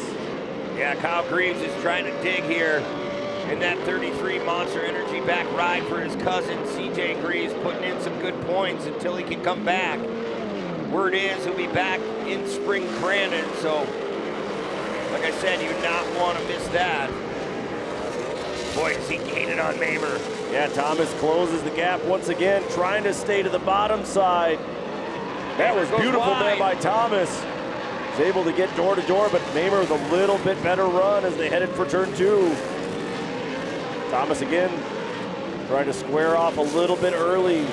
Mamer knows he's there. He's seen him outside both of his windows over the last 2 turns. Yeah, he really does. He can hear them. These trucks have a lot of horsepower. You can hear that thunder just trying to reel them in. As we're going to come back to the time stripe at about 9.5 minutes this time by. Mamer checking up a little bit to get back down to that bottom. You see him there on the exit. Oh, Thomas now with a big push. Trying to get that truck to turn and stay on the bottom side. But man, Mickey Thomas got a really good drive off the bottom. He might have found something there. Oh yeah, he's gonna stick to that outside and try to creep back down on the bottom. Just not a lot of hookup. We'll see on exit how that performs. Well, Thomas able to close the gap a little bit through that infield straightaway. So cool to watch these Pro 4s backing in the turn, get it rotated well before you enter. And Mamer, you can't say enough about Dustin Pence and him just dialing in a truck this quick. It's never easy. Thomas just keeping up that pressure right now on Mamer. Still all the time in the world for these drivers to pick this track apart and pick one another apart. Boy, they're finding that hole come back. Yeah, Thomas looks so slow through these 2 turns, but he's staying right down on the bottom, getting a great drive, and this might be a pass for the lead. It is. Yeah, slower's faster in those situations. It's like you're on an ice rink, so you can't overpower the truck. You got to let it bite. Oh, Mamer goes upside down. Whoa, and he was still stood up on the rear bumper, and Thomas drove right underneath him, able to just sneak past. He'll get that truck refired if he can. Yeah, it doesn't look like anything's too badly hurt on the race truck. Yeah, back up front now, we've got the Silent Assassin out front and Kyle Greaves in the 2nd spot. Boy, he's got a chance to score some big points for CJ right now. Mickey Thomas carrying that right front up in the air, and I told you, Cole Mamer got her back under power, trying to get that oil pressure back, make sure everything's okay. Yeah, it wasn't an awkward roll. It didn't look like it put any unusual stress on the suspension or anything, so Mamer should be able to continue on and pick up some speed here. Mickey Thomas still out front, Greaves in second, Kyle Greaves. As I just told Shane, this is starting to go away big time, this track. Well, we've seen Thomas run what looks like a really slow line through turns 4 and 5, but it's deceptively fast. If you stay down on that bottom, you got to kind of creep around the bottom and just coast through there, but you can get a really nice run down the front straightaway. There's Jimmy Henderson, and oh man, major damage to the front end of Cole Mamer's truck. You can see how low that front end is. Yeah, I think it looks more than anything like it broke the body mounts, and the whole body is just hanging down there. Yeah, I hope it's not that bad. We want to see Cole bounce back, come back to Crandon. But he is going to go a lap down there. Tough break for Mamer. Johnny Greaves also a lap down, by the way. And you see how slow they're going through that infield there? Through that infield section of that big sweeping turn. They're just trying to find anything. Yeah, it's the old saying, sometimes you have to slow down to go faster, and that's what all these drivers have figured out now. But it'll be Mickey Thomas from Dawsonville, Georgia, leading at halfway in that Husqvarna number 88. How about Kyle Greaves, though? Keeping up that pace throughout that entire first half, running pretty close lap times to what Thomas was running. Yeah, and that's what you got to do. You got to match his speed. You got to know what's going on and make sure you can run that pace.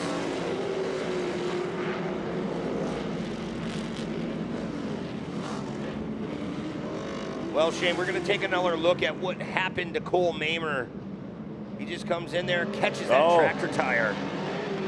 Just the slightest little tap on the tractor tire with the front tire of Mamer's truck. Flipped it with the right front. Look at Thomas. I mean, he drove literally underneath the front end of Mamer's truck. It couldn't have happened any better for Mickey Thomas. Yeah, just a matter of a couple microseconds, and he would have been tangled up in that. But while it's quiet on the racetrack here at halfway, we'll check in once again with Haley, who is standing trackside. This is a dynamic that's not new to us here at AMSOIL Championship Off-Road, and you also see this in other sports. On any given race day when there's multiple disciplines and teams who span across those disciplines, you'll see a racer even go up to staging or even the start line to tell their teammate what to look for, what to watch out for. And for a couple of drivers out here, including Kyle Greaves and Ryan Beat, that information, that data, it's all up here under the helmet. They've already been out there today, so maybe that could come into play later on in the second half. Yeah, anything can happen, Haley. Thanks for that information. And it's going to get good here. Pro 4 back underway. Mickey Thomas, Kyle Greaves, Jimmy Henderson. And Shane, this is where Jimmy really needs to put on the pressure. Henderson's starting to dial up the heat now on Kyle Greaves. Remember, every one of these drivers has to take a joker lap here in the second half. It's not open yet, but the next time they go past the finish line, that lane will be open to these drivers. Boy, Kyle Greaves really getting that truck rotated nicely, better than everyone else behind him. Just all crossed up off that flyaway. I'm no strategist here, but if I'm Kyle Greaves, I think if Thomas doesn't go in, and you're Kyle Greaves, you go in as soon as you can. That puts you out front of everybody else. You can get out and run a little bit. Yeah, get that clean air and try to pick off as much time as you can. Oh, Henderson almost going around. Yeah, Greaves was having some issues as well. It's really blue groove through the whole center section of that racetrack. Here comes Henderson alongside Kyle Greaves. That opens up the lead a little bit for Mickey Thomas. Well, Henderson trying to get by Kyle Greaves one more time. Cheney goes through. So does Mamer. Johnny Greaves followed those two as well. Yeah, we'll check those guys off on our list. There's Adrian Cheney trying to negotiate this final turn. He's a crowd favorite here in Antigo, Wisconsin. Yeah, so now Adrian Cheney is your leader here in Pro 4. Remember, Mamer is a lap down. Well, this is interesting. With Cheney now out front, Mamer can get his lap back if he can get past the wild man here. Oh, wow, that's huge for Cole Mamer. He's in the right spot to do that right now. Look at Mamer just running his pace, trying to get that truck rotated. you were right. It must have just been body mounts on that truck that sheared off. Yeah, you can see they removed that whole front clip. Is trouble for Rowdy Pete. He is facing the wrong direction down in turn 1 and trying to get that truck to start back up. It's hard with these manual transmissions, Shane. You got to be so perfect when you're getting them back into neutral. You get them fired back up. Here is a good battle going on. Henderson against Kyle Graves. Yeah, how about Kyle Graves? Fill-in duty for CJ. This is his last shot at it. Like I said, CJ should be back in the seat at Crandon. Boy, Chenny going really wide, hits the wall. So Chenny still on the racetrack is your leader. Bangs off the wall in turn 1.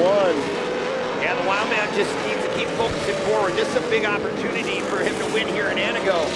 He knows he still has to serve that Joker lap. He's just going to wait up until the end, I believe.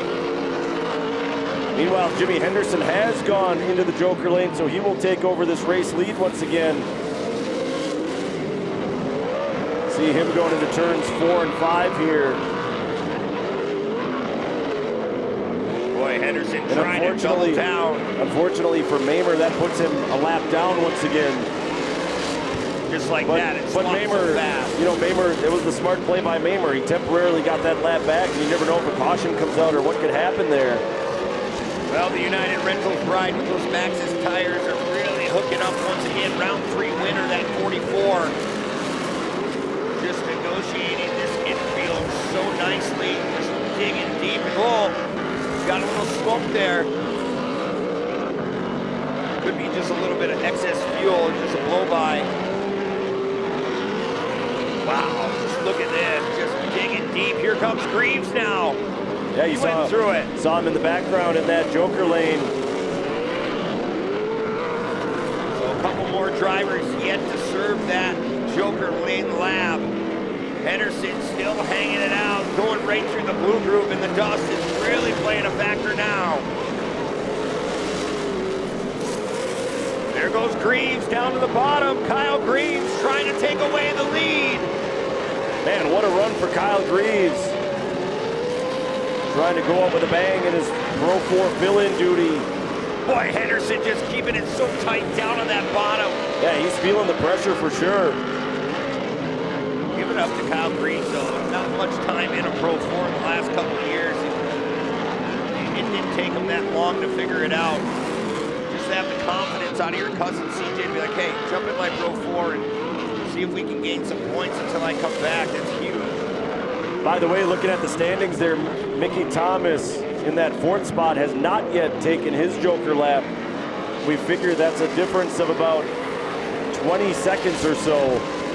As it stands, he's about 20 seconds back of the leader on the track. So it's going to be really tight when Thomas decides to file into that Joker lane.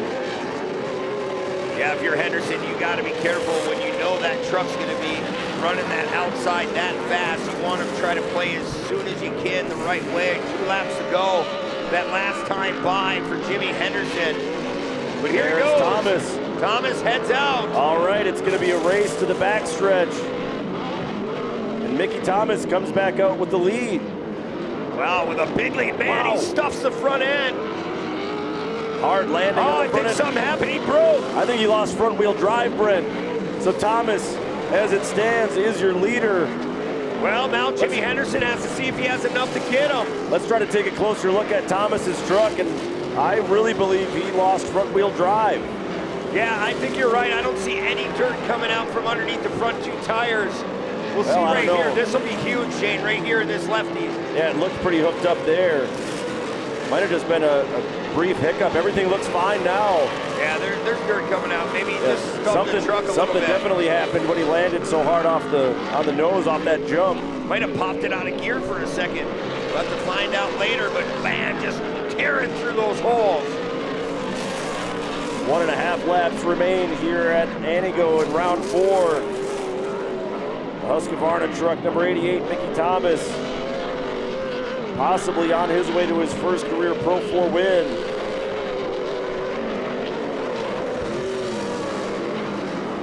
There's Henderson still trying to dig deep here on the final lap. A good bounce back for Mickey Thomas in that Husqvarna 88 ride.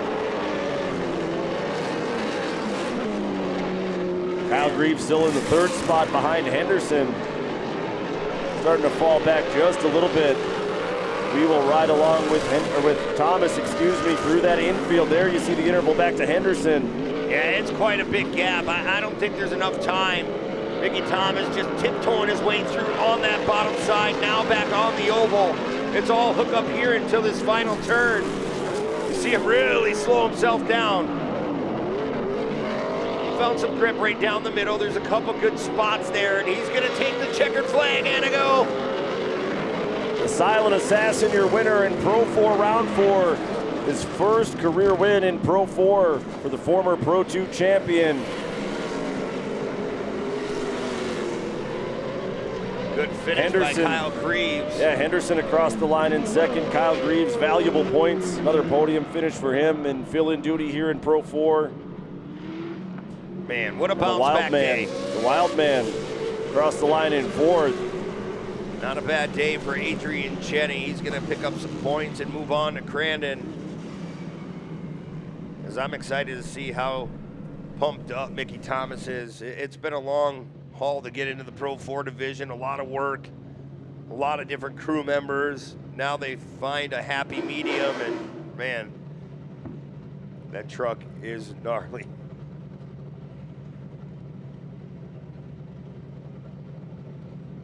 Look at that, he cannot get out of there quick enough. He is ecstatic right now.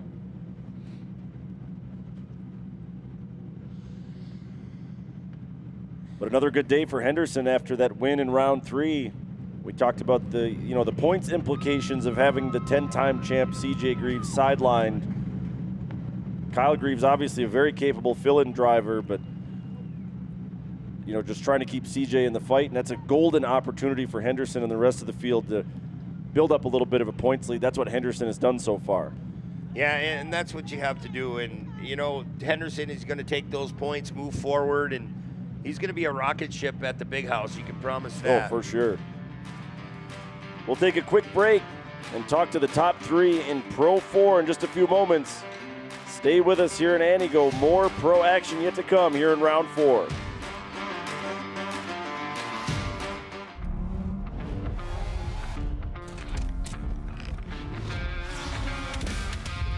Before the action, before the race, or the game, or the stunt. There's always a crew working behind the scenes that makes it all possible.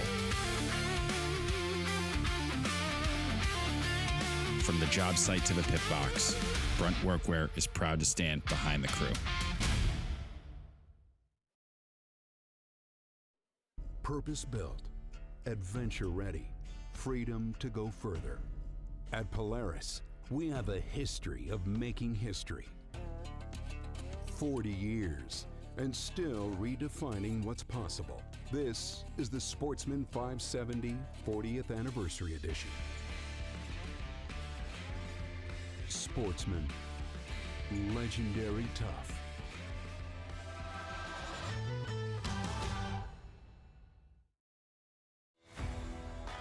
Every race is a test of performance. When the stakes are high, racers rely on proven products. If AMSOIL products are engineered for this kind of punishment, you can trust them in your garage. Shop by vehicle to find everything you need for your ride. Get the protection you demand and performance you deserve with fast, free shipping from AMSOIL.com. Welcome back to Northern Wisconsin here in Antigo. This is AMSOIL Championship Off-Road presented by Brunt. We're going to take you through the Pro 4 race that just happened a few moments ago. It started off very clean here through the infield section. Cole Mamer opening up that lead early. Then we had some difficulties for Johnny Greaves, wrecking that left front. It was just a struggle the rest of the day for him. And then you've seen the dust clouds. Very hard to see through Antigo. And then Cole Mamer trying to get the lead back, goes upside down. Later had to go in the pits, get the hood ripped off. He would be a lap down the rest of the night as Adrian Cheney, Cole Mamer, Greaves all at the same time try that joker lane. You had to know what time to take it. Cheney making contact with that K-rail, coming back on, holding on the lead for just a moment. Then it came down to the end. Henderson reclaimed the lead after he took that joker lap. But remember, as he was doing that, Greaves was just paying attention when he was going to go. And Mickey Thomas waited right up until the end. And it was down to him to get out front of Jimmy Henderson. And here is where that happened. And you can see the gap that it created. Mickey Thomas never looked back after stubbing the front end down, taking that first career Pro 4 win here this afternoon. Henderson rounding out your top two. Now we're going to go down trackside with Haley. Take it away. Thank you, Brent and Shane. Kyle Greaves, while you're filling in this Pro 4, you have proven to be consistently one of the toughest competitors, a podium regular. How close is it feeling to almost at home behind the wheel? Yeah, you know, we're definitely getting more comfortable in it. You know, CJ gave me the go-ahead to go race it as hard as I could or I wanted, and I decided to do some monster truck circles yesterday. So, you know, today we were getting a lot comfortable. I was able to race with Jimmy a little bit and kind of learn and follow and figure some things out. And I just can't thank the whole Greaves Motorsports team enough. You know, they trust me to do this. I wrecked a lot of fiberglass, but they still let me get in the seat. So thank you to all them, all their sponsors that keep them going. His goal is to come back at Spring Crandon, but I might just kick out his other knee so I can keep it. But no, I'm just glad to be here. I'm glad to keep doing this, and hopefully he's somewhat in the points yet. So on to the next. Great work. Kyle Greaves, P3 for Pro 4. Jimmy Henderson. Jimmy, at one point you were in position to win this thing. This is still such a strong finish. So where are you at after this one? Yeah, it was a great run, you know, kind of starting in the back and then got shuffled back to fifth for there, and we were working our way back up, and it was really hard to pass, hard to be clean. Track was super slick, so we're searching all over the track for any kind of grip. Just ran out of time, but great win for Mickey. You know, his first Pro 4 win, so excited to see a great competitor up there on the top of the box. Super proud of what we did this weekend. Great points weekend. Come to Antigo, go 1-2. So we're very excited about it. I want to thank King Shocks. I want to thank Willwood Brakes, United Rentals, WD-40, Maxxis Tires, AMSOIL, you know, Stilo, Simpson, everybody that's with us. It's just been a great start to the year, and we can't wait to get to Crandon. Congratulations, Jimmy Henderson, Jimmy Sanderson. Mickey Thomas, I don't need to tell you what a journey it is to step into this class and put forth the effort that you and the team have, but now the payoff. A few minutes removed from it, where are you emotionally? Just feels so good to get this, seems like a monkey off my back. So much effort goes into running a Pro 4, and I've got an awesome team. Just really think I have the best in the business. We built a new truck this year. Chad, Race, they put together an awesome truck. My whole team, they do such a good job. You know, getting me out here, we had some trouble early on in the season up to this point. I think we got the truck dialed in. Looking forward to many more of these. I think we have a fast hot rod right now, and yeah, just really stoked right now. It's definitely a big weight off the shoulders to get the first win. So I got to thank all my sponsors, Mystic Lubricants, Maxxis, Husqvarna, Bill Stein, Pro Power Racing Engines, everybody that helps me, just thank you so much. Congratulations, Mickey Thomas. This wasn't just a win, it was a dominant one for Pro 4. And congratulations, Mickey Thomas, that whole team, all the work they put in on that new truck in the offseason paid off, and he is the winner here from round 4 of Pro 4. Well, coming up next, it will be Pro Stock Side-by-Side, just a few moments away. And earlier this weekend, our own Haley Shanley had a conversation with David Gay of Pro Stock Side-by-Side. For Pro Stock Side-by-Side, David Gay won the finale back in September at Glen Helen. So to end your season like that, a rookie year, how does something like that carry itself through your offseason? Yeah, 2025 was a good year. It was a learning year for me. I just wanted to come in, learn the pace of the front of the pack, and figure out how to get there. And over the course of the season, I made strides and accomplished that. And coming to Glen Helen, I felt like I had a pretty good platform, and I was able to actually come in and get my first win in this class. So carrying into this year, this year's more of an execution year for me. I feel like I have the pace, and I just need to go out and execute. executing year. You've got the proven car that you're building on this year. This is not a new car. You have a race weekend under your belt. So just how good does it feel to be starting with this base? Yeah, I mean, I just continuously iterating on this car, just small changes. Every weekend I take away something I think I can do better, either myself or set up on the vehicle. And I'm just a big advocate of just little small iterations to continuously improve it instead of scrapping and just starting over every year. So. And lastly, I noticed that a driver who had filled in for you last year, one of your good friends and mentors over the years, Robert Loire, he's filling in for CJ Greaves. Means you're racing him. So what's that like to be racing Robert Loire, one of your good buddies? Yeah, Robert, he is who got me into racing in the first place, and it's pretty special. I've, a couple seasons just watched him, and I just wanted to be like Robert someday, and now I'm racing alongside of him, so it's pretty special for me. The competition, it's really close this year for Pro Stock Side-by-Side. This is David Gay.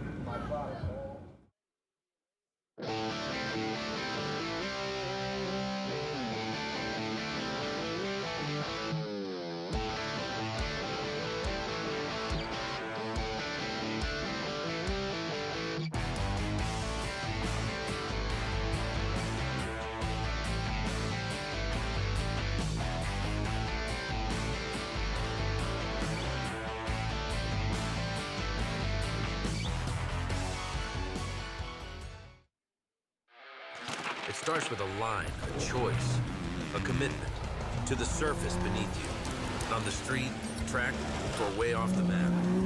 We don't just build tires, we build an unfair advantage. From short course carnage to the wide open throttle of Baja, we've proven it in places where the weak don't survive. Built for every track, every trail, and the terrain in between. Maxxis tires, tread victoriously.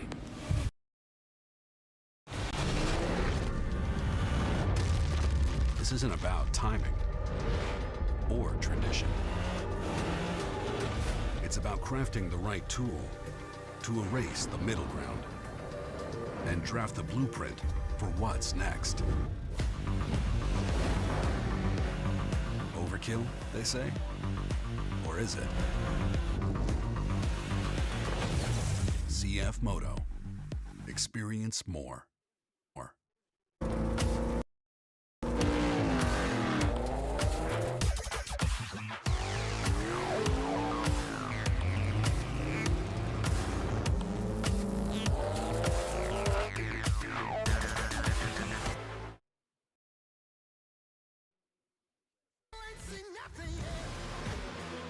I got that right turn. We're good. Let's meet up at the compound group up. At 10-4. Yeah, for sure, dog. Good little driver. Straight on through.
Welcome back, everyone, to AMSOIL Championship Off-Road presented by Brunt. Whoa, I made my way over to the best seats in the house, and that is the grandstands.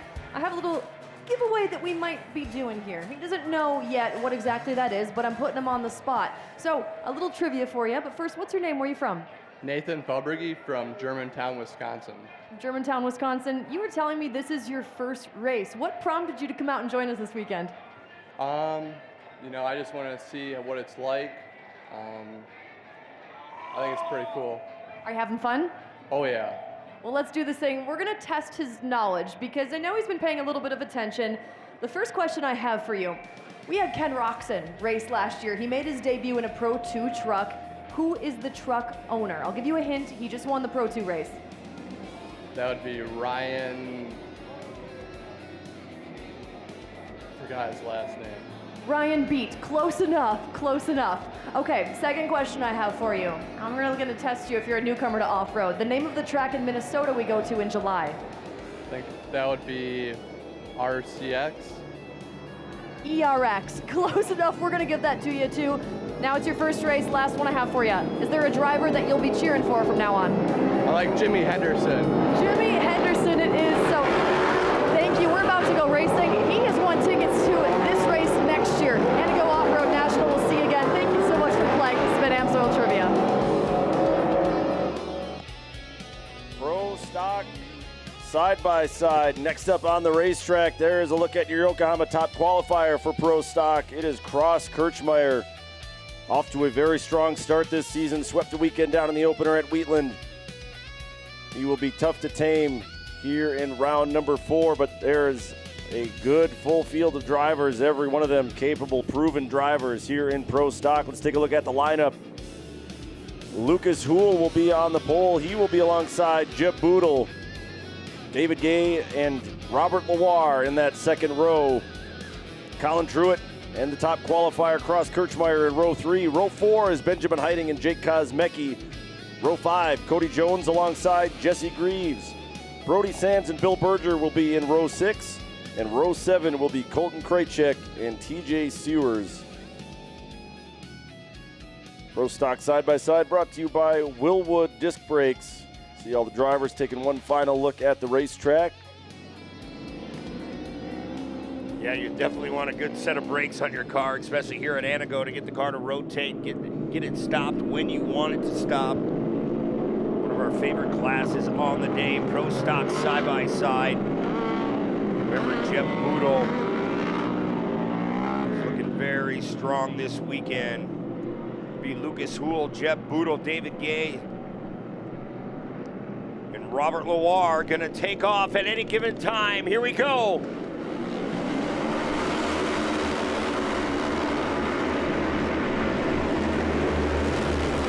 Man, a whole bunch of those drivers tried to dodge that first jump on the start of this one. Oh, we've got one in trouble. That's David Gay, and Colin Truitt has also gone around. Truitt's going to go to the tail end of the field. Gay cut a little bit of the racetrack there, but lost about 8 spots in the process, so will not be subject to a penalty at all. Now look at Robert Loire in that Monster Energy back 33, filling in for CJ Greaves. Going to try to go down and do some hunting. Yeah, but he's got to chase down Jeb Boodle. Boodle was on the podium back in round 3. Second place finish. Has also been dominant in AMSOIL Pro side-by-side all season. There's Jeb Boodle coming back onto the oval. That number 41 Polaris just hooked up. Lucas Houle, the number 28 in that third spot. See Cross Kirchmeier there in 5th. Kosmecki is in 4th as it stands right now. So 4 Polarises and then a Honda make up your top 5 here in Pro stock. Yeah, it's a manufacturer's war out here. It's so fun to watch. Here's Kosmecki now going to work on Lucas Houle. Yeah, Kosmecki had a really nice run. Sorry to step over you there. No, Kosmecki, he's really been just trying to move forward, right? Not the start of the season he wanted. They're always wrenching on that car, trying to make it that much better. Wow, look at that. Boodle just moved himself off that flyaway. Yeah, Boodle's starting to run away a little bit here on lap number 2. We're flying above Cross Kirchmeier, the number 75 Honda. He's out of Arlington, Texas. Kirchmeier trying to go outside here on Kosmecki. If he can keep the power down on the cushion, he might have a nice run down the front straightaway. Well, you know, Cross, he's going to keep picking this apart. He loves a drive. He's been just phenomenal here the first part of the season. Look at him just backing it in like a Pro 4. Oh, man, I was going to say that was a really fast pace to be sliding through that corner, and he put it up on the bike. Yeah, you got to be careful when you rotate that early. You got to land on just 2 tires. Yeah, I don't suspect that we're going to see Kirchmeier try that line again. Man, look at close how rough call it there. is. Yeah, you can't take any big chances, especially when there's 8.5 minutes to go in this pro stock field. Yeah, you talked about how rough the track is with the way that the schedule shook out here for round 4. Pro stock is on the racetrack after both Pro 2s and Pro 4s, so this track is a little bit more chewed up than these drivers are used to. Oh yeah, you can see how packed in it is here in this final sweeper. Kosmecki still trying to hold on. Cross Kirchmeier still maintaining that position, but he's gaining ground.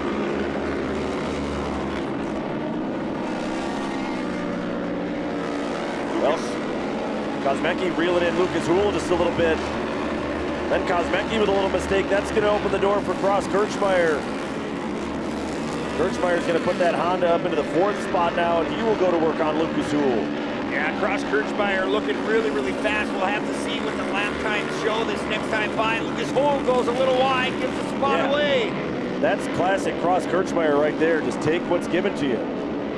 2 drivers in back-to-back corners just made a little mistake in front of Cross. He says thank you very much and moves his way into 3rd. I mean, some of these drivers have patience, Shane. It's a long, long race, but it's cool to see. Not trying to do something that's going to take you out here early. Man, I'm just looking at turns 4 and 5 there as we were flying above, and the inside line is starting to get pushed further and further inside to the point where it's right along the tractor tires.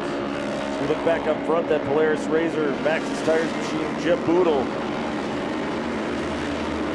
Yeah, Boodle just seems like he's been dialed in here at Antigo. Yeah, whatever class he gets in though, Shane, he's just so bad fast. He said instead of building new cars in the offseason, he stuck to the old cars and just fine-tuned them just a little bit more each and every day in the offseason. Look at Cross Kirchmeier now, working on Robert Loire. Yeah, Kirchmeier is on the move here in the first half as they come back onto the oval. And number 75 showing some serious speed. We had a good chance to talk to Cross Kirchmeier on the Champ Off-Road podcast presented by AMSOIL. He wants to be here to be competitive, and look at him just picking off another spot. And just like the 2 passes we saw before, that was just a mistake by Robert Loire. He caught one of those holes and had to overcorrect a little bit. And again, Cross just took what was given to him. Yeah, he's doing a wonderful job. He keeps moving forward. But also, make no mistake, Kirchmeier is bad fast. He's got the fastest lap of the race so far. I was just going to tell you last lap, I'm like, we need to look at these times because he definitely looks like he's the man on the move. Well, now nothing stands between Kirchmeier and Jeb Boodle running out front. See how quickly he can make up that ground. Boodle has a big lead built up as they go down the backstretch. See one car already having some issues. I believe that was the 7 of Brody Sands. Limping it around through turns 4 and 5 as we are already at the halfway point here in Pro Stock. Cross Kirchmeier, that time by, once again, still the fastest car on the racetrack this far. He's just a rocket ship. So calm, cool, and collected, right? He don't get too excited about anything. He just focuses on what he needs to focus on. But can't say enough about Jeb Boodle. He better find another gear right now the way Cross is running. Well, I'm sure at this point he's very aware of who had slid into 2nd before halfway. Loire 3rd here at the break. Lucas Huhl, one of the rookies in the field, running a strong 4th. Kosmecki able to hold on to a top 5. Good look on the inside the cab there with Jeb Boodle. But we've got Haley trackside. Haley, what else can you tell us about this Pro Stock side-by-side group? Yeah, Shane, well, generally speaking of this side-by-side group, and really both of those pro side-by-side classes, is the established talent. It's a familiar cast of characters, but year after year, they have that familiarity with one another, and multiple racers have told me, including David Gay, who you had heard from in that interview just before this race, that they all know they've all elevated year after year. Staying on top of that is no easy feat. No one's getting complacent in this class. Yeah, you got to keep just digging deep. You got to try to do what anybody else is trying to do, and you got to do it better because they're all building new cars on and off season. You have such young talent in this field that at any given day they can make it up to the front, and that's why we're here, to let it all pan out and see what the second half brings. Oh, this is going to be fun, I think. We know, like we said, the stopwatch doesn't lie. Cross Kirchmeier, the fastest car on the racetrack. Robert Loire, when he was a full-time racer, was a proven winner on the national level. Boodle, we know, is bad fast here at Antigo. And you got the wild card, Lucas Houle, the rookie, in that 4th spot. Anything could happen here in the second half. Well, Boodle gets a nice restart, opening up about a 4 or 5 car length gap here. Cross Kirchmeier now going to have to put on the heat. He has about 4.5 minutes to go. Not a whole lot of position changes on that restart, at least in the first half of the field there. David Gay trying to get alongside Kosmecki. It looks like he'll be able to seal the deal and move into the top 5. So David Gay now on the move. He was the winner back in round 3. Just like we saw in the first half, Boodle able to put the power down and run away just a little bit. Yeah, they're everywhere right now, just searching on this back straightaway. There's Lucas Houle down below in the number 28. Trying to get a different apex on exit. There's David Gay now working his way up. Man, it is so blue-grooved on the clay outside of this course that even trying to drive straight, you can see cars fishtailing a little bit. Oh, there's a little bobble there by Kirchmeier. He's going to go all the way around. Got tagged by, I believe, David Gay there. So Kirchmeier shuffled back. A big shakeup. That puts Loire into second as you see Krajcek parked off to the side of the track with some front end damage. So Loire into second. And Lucas Houle now back into a podium spot. Wow, just a big shakeup back and forth here, going back onto the oval once again. There's Robert Loire. Lucas Houle still maintaining that spot. Here's David Gay working that outside now, just a little bit off of Houle, just trying to find anything here late. Starting to spread out just a little bit more. Look at that lead Jeb has. Yeah, he really benefited from all that chaos going on behind him. We'll watch David Gay go to work on Lucas Houle as they head for turn 2.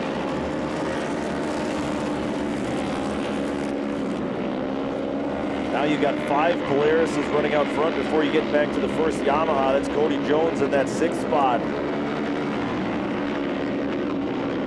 Boy, David Gay now trying to work that bottom side of Lucas Houle. All these guys might be starting to reel in Robert Loire just a little bit as well.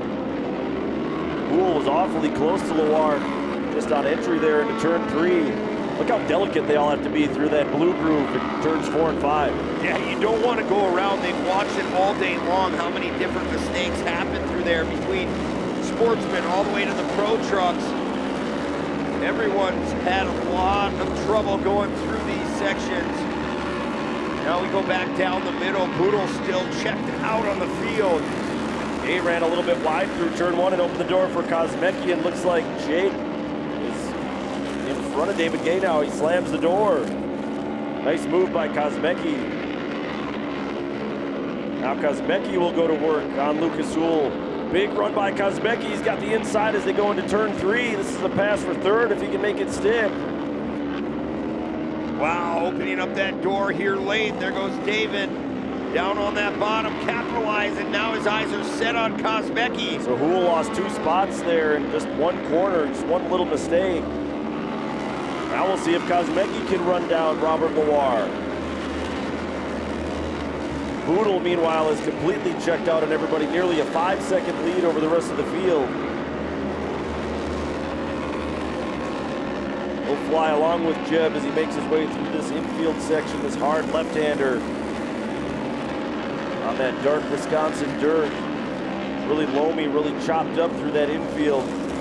This transition point back onto the oval is starting to get really rough as we get late into this race day. Yeah, Jeb Budo's slowed down a lot, Shane, right now. He's just trying to be perfect, doesn't want to throw this big win away here in round 4. Robert Loire picking up big, valuable points for CJ Greaves. If he can finish in the runner-up spot. This battle for 3rd and 4th staying hot. David Gay wants that spot so badly right now. It'll be 2 laps to go this time by. There's Robert Loire going down on that inside. You see how shiny that whole track is all weekend long. Once we get to the second half, David Gay now really working to catch Kosmecki here. That'll be 2 laps to go that last time by. Lucas Houle still in the top 5. Be a great day for Kosmecki. Yeah, this would be a fantastic run for Kosmecki to finish on the podium. Trying to still undown Loire, and Kosmecki able to close the gap once again as they head into turns 4 and 5. White flag is out for Jeb Budel. Boy, Kosmecki's car keeps getting better and better as the race goes on. There's that white flag Shane just talked about. 1 more lap to go. Kosmecki knows it's go time. Trying to run down to the inside through turn 1. Here's the run by Kosmecki. The door is open. He's door to door with Loire up and over the tabletop. Kosmecki will be on the outside. Oh, they make some contact. Oh yeah, a little. Kosmecki closed the door and Loire is broken. That right rear suspension, something let go there, maybe because of that contact with Kosmecki. He's going to try to soldier on. Man, look at that car just dog tracking. Just all broke in the rear. That'll move David Gay into a podium spot. Lucas Houle back into 4th. Meanwhile, down the backstretch and into the final turn, Jeb Budel from the MSC South Carolina is going to be your winner here in Pro Stock round number 4. Man, just a dominant performance out of Jeb Budel. Jake Kosmecki's going to finish a great runner-up. David Gay all the way back to 3rd. Career best finish in Pro Stock for Kosmecki, by the way. Great day for him. David Gay, it was a tough day, tough race for David Gay, and for him to salvage a 3rd out of that after the win in round 3, I'm thinking he's going to be pretty satisfied with that as well. See the trio of Polaris Razors making their way towards the podium. No doubt you're going to have 3 excited race car drivers. There's your full unofficial results. It starts with a line, a choice, a commitment to the surface beneath you. On the street, track, or way off the map. We don't just build tires, we build an unfair advantage.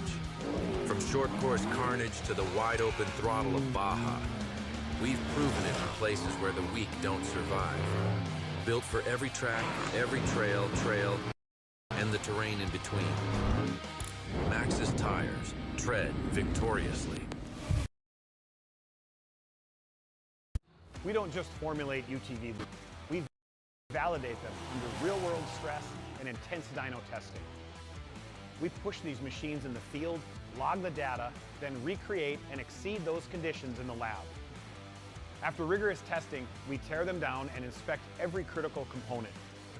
From the trail, to the rocks, to the job site, AMSOIL UTV products are tested, proven, and ready to protect.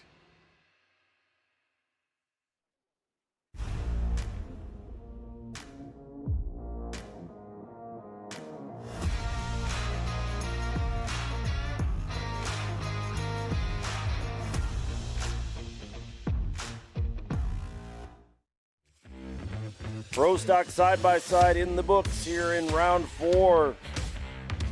Starting to get a little bit of cloud cover here at Antigo. Let's take a look at how the events unfolded in Pro Stock round 4. Early on, David Gay and Colin Truitt both getting sent into the spin cycle. Gay was able to rebound and rejoin the field. A little bit later on, you had Cross Kirchmeier starting to carve his way through traffic. First, got past Jake Kosmecki, then had Lucas Houle in his sights. Didn't take long, and Cross was able to make the ending by. Thanks, Shane. David Gay. You're in a position this weekend, a win, and now this that a lot of drivers would give about anything for. So what I want to know is, in those battles out there, I want to know what that was like from your perspective. Yeah, it was a rough day. Got collected in the first turn and had my work cut out for me. I didn't give up. I want to be on the podium every round, keep this championship hope alive, and I knew I had my work cut out for me. I just put my head down and went to work, and I'm very happy with the third place after the start of the day's race. So, congratulations. thank you. I'd like to say thank you to my wife Kenzie, my spotter Neil, Polaris Razor, Speedworks, Method Race Wheels, Hoosier Tire, Fox Shocks, Patience Metal Fab, 75 Designs Graphics, AIM Sports, Rugged Radios, Cross Motorsports, Freedom Race. So thank you very much. Nicely done this weekend. That's David Gay, P3. Jake Kosmecki. Jake, it's evident that you put your heart and your soul into your racing program. So to be back in this position, does that mean something to you? Yeah, you know, yesterday at like this time, we didn't even know if we were racing this weekend. We were having problems in qualifying and practice, and it wouldn't run full power. But Jody with DFS, he helped us all weekend. He got us on the track, so big thanks to him. And then, yeah, today we started 9th because we broke an axle yesterday in turn 1 and knew we had our work cut out for us, and we were fit to halfway. I told my guys our RPM's a little down, but we got some work to do, and we put our head down. We're here. I got to thank Lakes Construction, Race Driven, Hoosier Tire, Method Race Wheels, my fiance Alyssa, my mom, my dad, Cody, Trav, my grandma and grandpa, the whole crew. Thanks for the fans for coming out. Thanks for the track. It was a lot better today. It wasn't a nice skating rink, so thanks to the track crew for that. And yeah, we'll go get them at Crandon. Great work. We'll see you then. Jake Kosmecki. That drive forward is impressive. And also impressive, Jeb Boodle. Jeb, you're in seemingly at times of this race, you're in a league of your own. So when you're in that position, how much fun is this for you? Oh, it's really fun. We going winless last year in this class really lit a fire under our team, and we came out over the off season and put on a lot of work from this car, and then to have the results at Wheatland really bummed us out. Figured out a little issue that was causing us some straightaway speed, and then we fixed it, and looks like we're back up top where we need to be. So just so happy we were able to get it figured out. My team, this little team, family team, busted our butts to get out here and run up front, and just so proud to be able to represent so many of these great brands. You know, Polaris Razor, Maxxis Tires, they did wonders on that track, on that Blue Groove track. Just Durhamtown Off-Road Park, Folk 2 Fuel Additives, Freedom Race Lift, Fox Shocks, Vision Wheel, Gilman Innovation, Grease Motorsports, Wilder Brakes, Combat Clean, Team DFS. Just everybody has helped me get here. Huge thank you, all the family, friends back at home. It means so much, and this win really hypes me up for the next class. Let's go. Let's go. He's at it again. That's Jeb Boodle, winner for Pro Stock Side by Side. Thanks, Haley, and that was a hard-fought battle. A lot of adversity for most of the field there in Pro Stock, but Boodle Back up to the booth one more time here. I'm Brent Smith alongside my good friend Shane Stetsny, and I tell you, this weekend has been just filled with excitement. Whatever you wanted to see in off-road racing this weekend, you got to see it here on this little bull ring track in Antigo. And, I mean, we still have some races left, and we talk about the next one coming up, Pro Light. Yeah, you were talking like the weekend was done. We're not done yet. We got Pro Light. It was a fantastic race yesterday. It was so cool to see our good friend Joey Bachosik get that first Pro Light win. I said he was the people's champ. I mean, it's kind of the working class hero of Pro Light, so it was a big moment for him and that team to take home the win. We've also got AMSOIL Pro side-by-side waiting in the wings after Pro Light. That's another really fun one, a ton of talent in that one. And we're seeing the track start to go away, and that's going to be really interesting for our finale race, Pro Buggy. They've never raced on a track like they're going to see at the end of the day today. They're used to be in the first pro race on the schedule. Well, the Pro 2s, Pro 4s have already gone. By the time they get there, everybody else will have already gone as well. Not going to be a lot of track left for Pro Buggy, and they're going to be really up against a challenging track, let alone all the talent in that field. Oh, yeah, absolutely, and I know what you're talking about. That track is going to be just torn up. Yeah, you can brush over that dirt on the top of it, but it's going to get down to those holes and those big ruts going through that infield. And as we taper back onto the big oval, that's where we've been seeing a lot of havoc and cars going upside down, rear ends getting ripped right out of the cars, and anything can happen. But today, you need to put down a good round 4 if you want to go into Crandon and have a good shot at this points championship at the end of the year. Yeah, and I think to speak a little bit more on that, we've seen the racing get a little physical. We saw it more so yesterday. I expected to see it ratchet up a little bit today, but it's been a little bit calm. But You know, Pro Light tends to be a little bit crazy at times. Pro side by side can get a little bit rough at times, and I think if anything, these drivers are kind of ready for the wide open spaces that Crandon's going to provide to them. Do you agree with that? Oh, yeah. I mean, if you're a short track racer, an off-road racer, some favor the big horsepower of Crandon, Bark River, ERX Motor Park. But here in Antigo, you have to have the gear ratio right. You have to be on the A game of yourself. You have to be up on that wheel because at any given time, you can wipe out. You can throw it around on the blue groove. I mean, I haven't seen it this hard to win at Antigo in a long, long time. Yeah, we've seen drivers who never make mistakes make unforced errors all over the racetrack, something really unusual. And like I said, the drivers are fighting the track a little bit. And, yeah, it's complicating things for them. It's putting them under some more stress. That might be why some of the tensions are running a little bit higher as well. But, yeah, Pro Light coming up next. It's going to be an absolute blast. It was a fun one yesterday. Can't wait to see how it unfolds. We'll take a quick break with some final track prep underway before Pro Light here at the Antigo Off-Road National.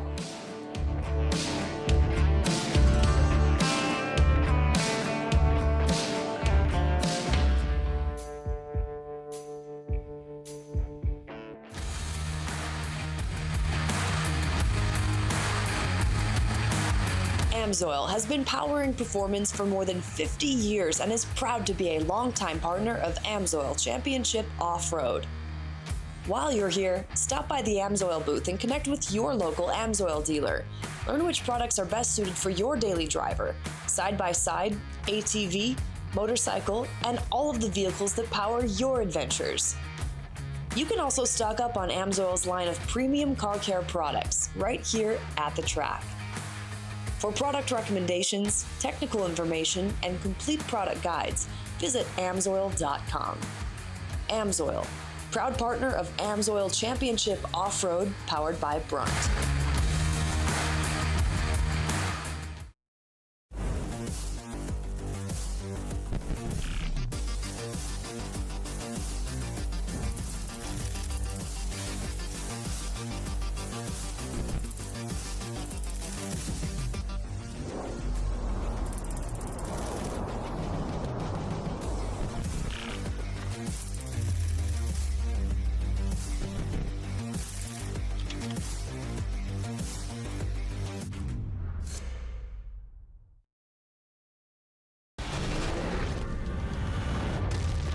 This isn't about timing or tradition. It's about crafting the right tool to erase the middle ground and draft the blueprint for what's next. Overkill, they say? Or is it? ZF Moto. Experience more. Race teams don't settle, neither should you.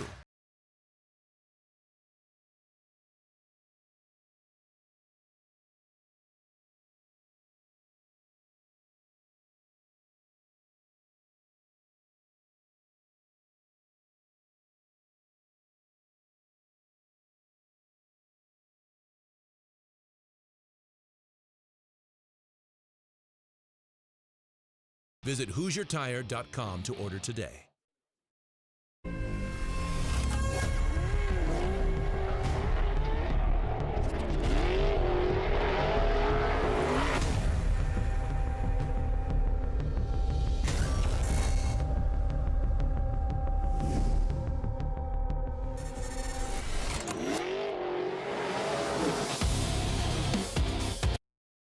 Purpose-built, adventure-ready, freedom to go further. At Polaris, we have a history of making history. 40 years, and still redefining what's possible. This is the Sportsman 570 40th Anniversary Edition. Sportsman, legendary tough.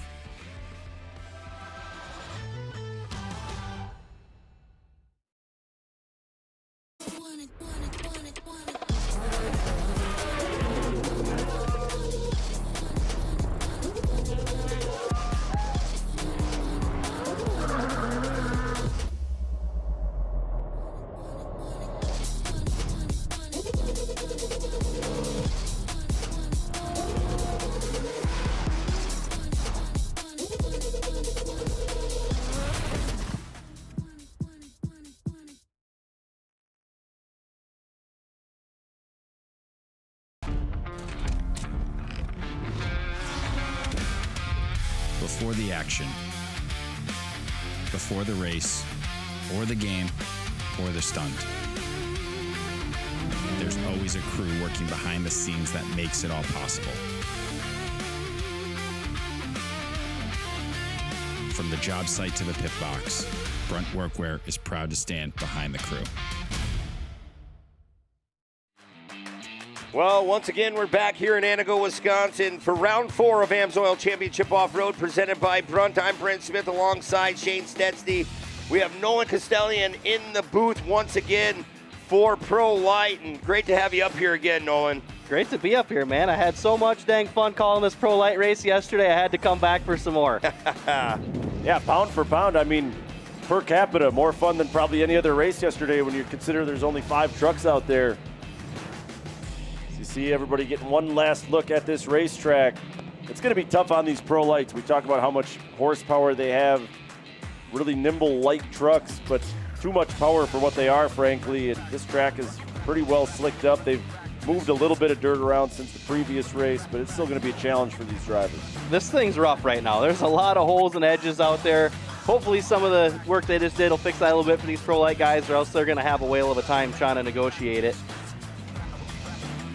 Yeah, it's going to be a tricky challenge, though, just to get this clay to work itself in as we look at the Yokohama top qualifier of Michael Funk in that number 77.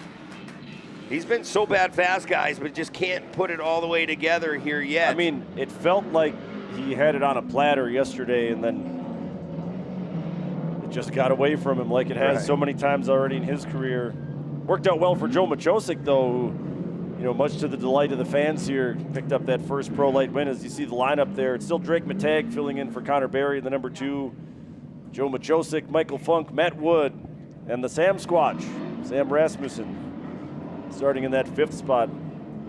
Again, a contender for best nickname in Champ Off-Road. As far as has to be. You got the Silent Assassin, Rowdy B. Those are all great.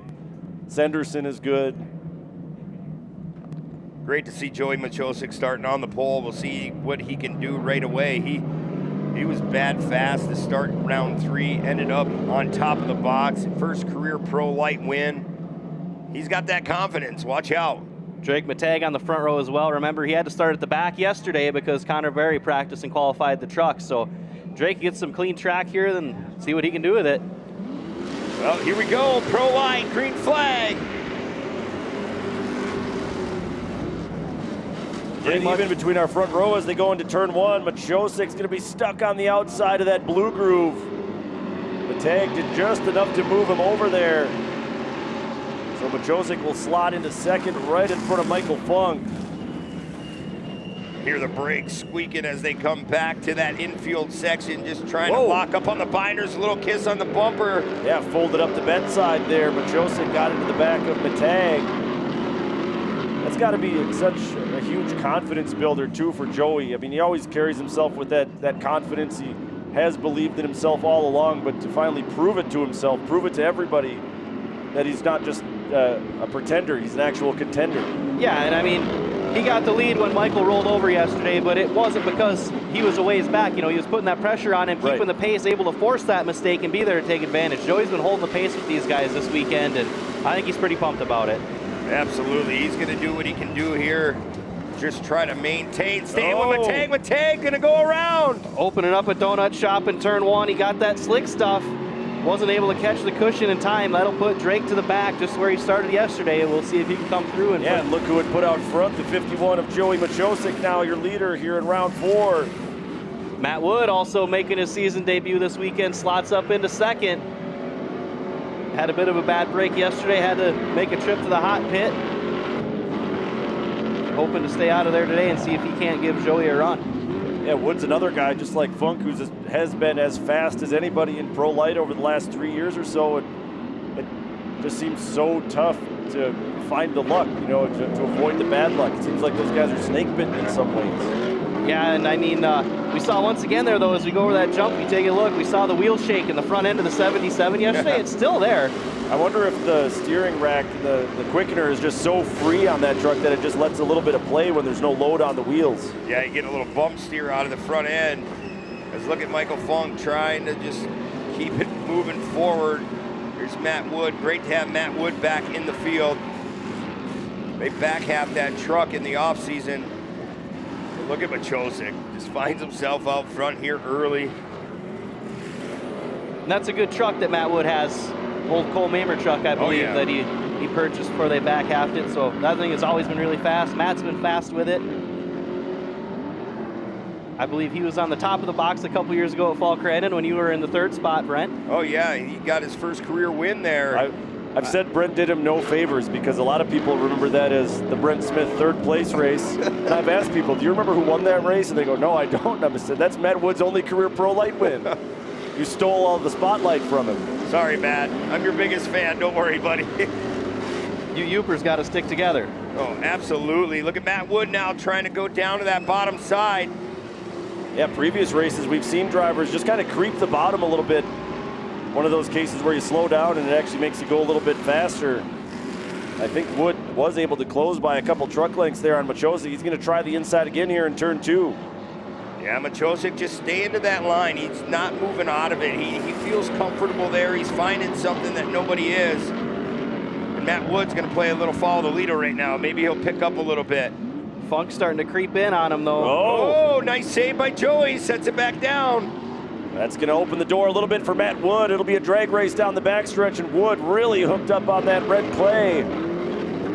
Boy, look at the power Joey has in that new motor. Just a stage. Oh, and Funk is going to do a 360 there in turn 4. He caught a hole or something that upset that front end going through there. It bounced, but Matt Wood able to take over the lead. We'll see as they go into turn 1. These two have been running very different lines through here. Yeah, Wood watch again. Joey. He'll get a little drive out of here off the top. Yeah, but Wood just creeping that bottom. There is a little lane of grip down there on the inside. It seems like Matt Wood's the only one that's found it so far. Yeah, Matt Wood doing a wonderful job in that number 36. Now he gets to try out the track himself and get that clean air. Pick what he wants as Machosik makes a little bobble. Don't look now, but Drake Matag in that number 2 truck a couple laps ago laid down the fastest lap of the race. He's starting to sneak back up to these guys. Yeah, starting to figure the track out a little bit. On that previous lap, we saw that spin by Michael Funk, and you talked about him finding a hole. I think it's right at the boundary of where it would be like turn 4 turns into turn 5. There is a pretty big hole that's developed down there. Wood did a nice job of dodging it there. I'm sure by now all the drivers have seen it and know that it's there. We'll see now that Matt's out front if he still likes this low line in turn 1 or if he tries to fade out a little bit. A little bit higher than he had been running, but still pretty low. I think he was still trying to find the low line. He just missed it by a couple of feet. But, you know, you brought up that question. Does he still try to run the line that got him there? Why not? Stick to it. It's been working for you so far. The question there, though, is if there's just that little bit. I was talking to Jimmy Henderson after the Pro 4 race. A couple of times through turn 4, he was able to creep right around the bottom and find a little bit of grip there. But after he ran it a couple of times, he slipped that off too, so it wasn't an option anymore. Yeah, you come back around and you're like, okay, where did that line go? But that's what's so fun about short course off-road racing. We're not on the pavement. Everything will change lap after lap as Drake Matag still with the hammer down, waiting for this halfway point, guys. That last time by, Michael Funk laid down the fastest lap of the race as he starts to reel in Drake Matag as we come to the halfway point. All right, so our top 4 all getting quite a bit faster as this race goes on. And again, Michael Funk, fastest lap again that last time before the red and yellows, so he is definitely the fastest truck on the racetrack. Yeah, only the 56-second lap so far on the racetrack. And man, Michael Funk, he's so fast. He's just got to get some more grip, right? I mean, poor kid had a couple issues in round 3. He's such a nice kid, right? I got to hang out with him out west, and his family, everybody is so giving. They love to give a helping hand. And I'm telling you, he's going to be one to watch all season long. He's just trying to work forward, and sometimes this track can bite you. Yeah, and like you talked about it yesterday, the big thing for Funk is he's made the one big mistake. Now you can't let that snowball. That seems to be what brings him down, and he admitted as much to you when you talked to him about it. Yeah, and well, right now we're going to go down trackside with Haley. What do you have for us?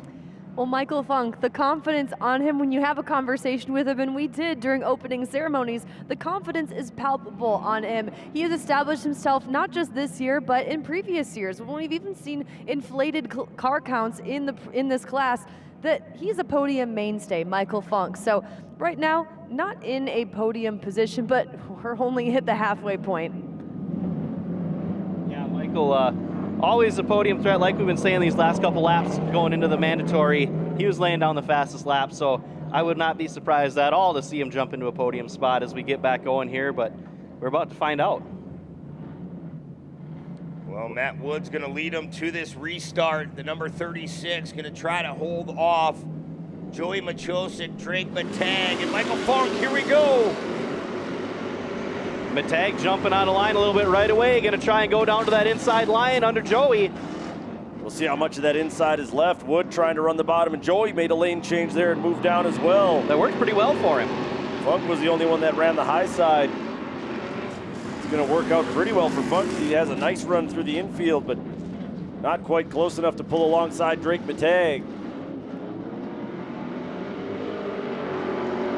Boy, Machosic really getting a good pull. We talked about it earlier, Nolan, in round 3, that he got a new motor and he's got way more low-end torque. Oh, and look at that.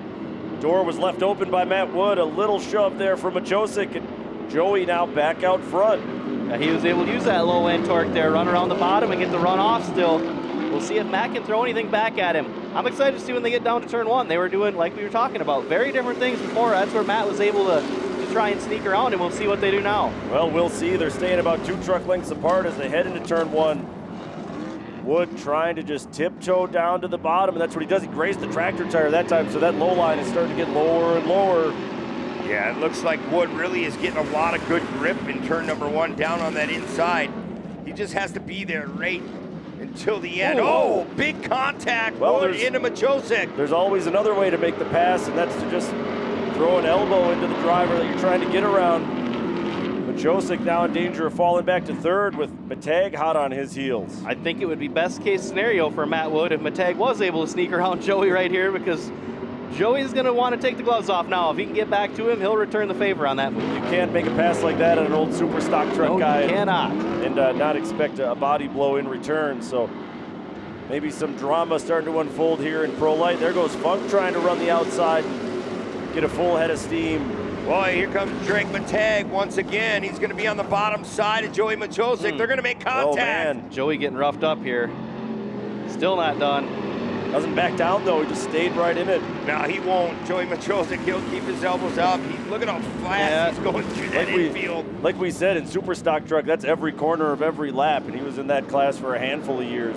Yeah, he's going to go back to work, guys. He's going to try to reel in Matt Wood once again. He did it one time earlier.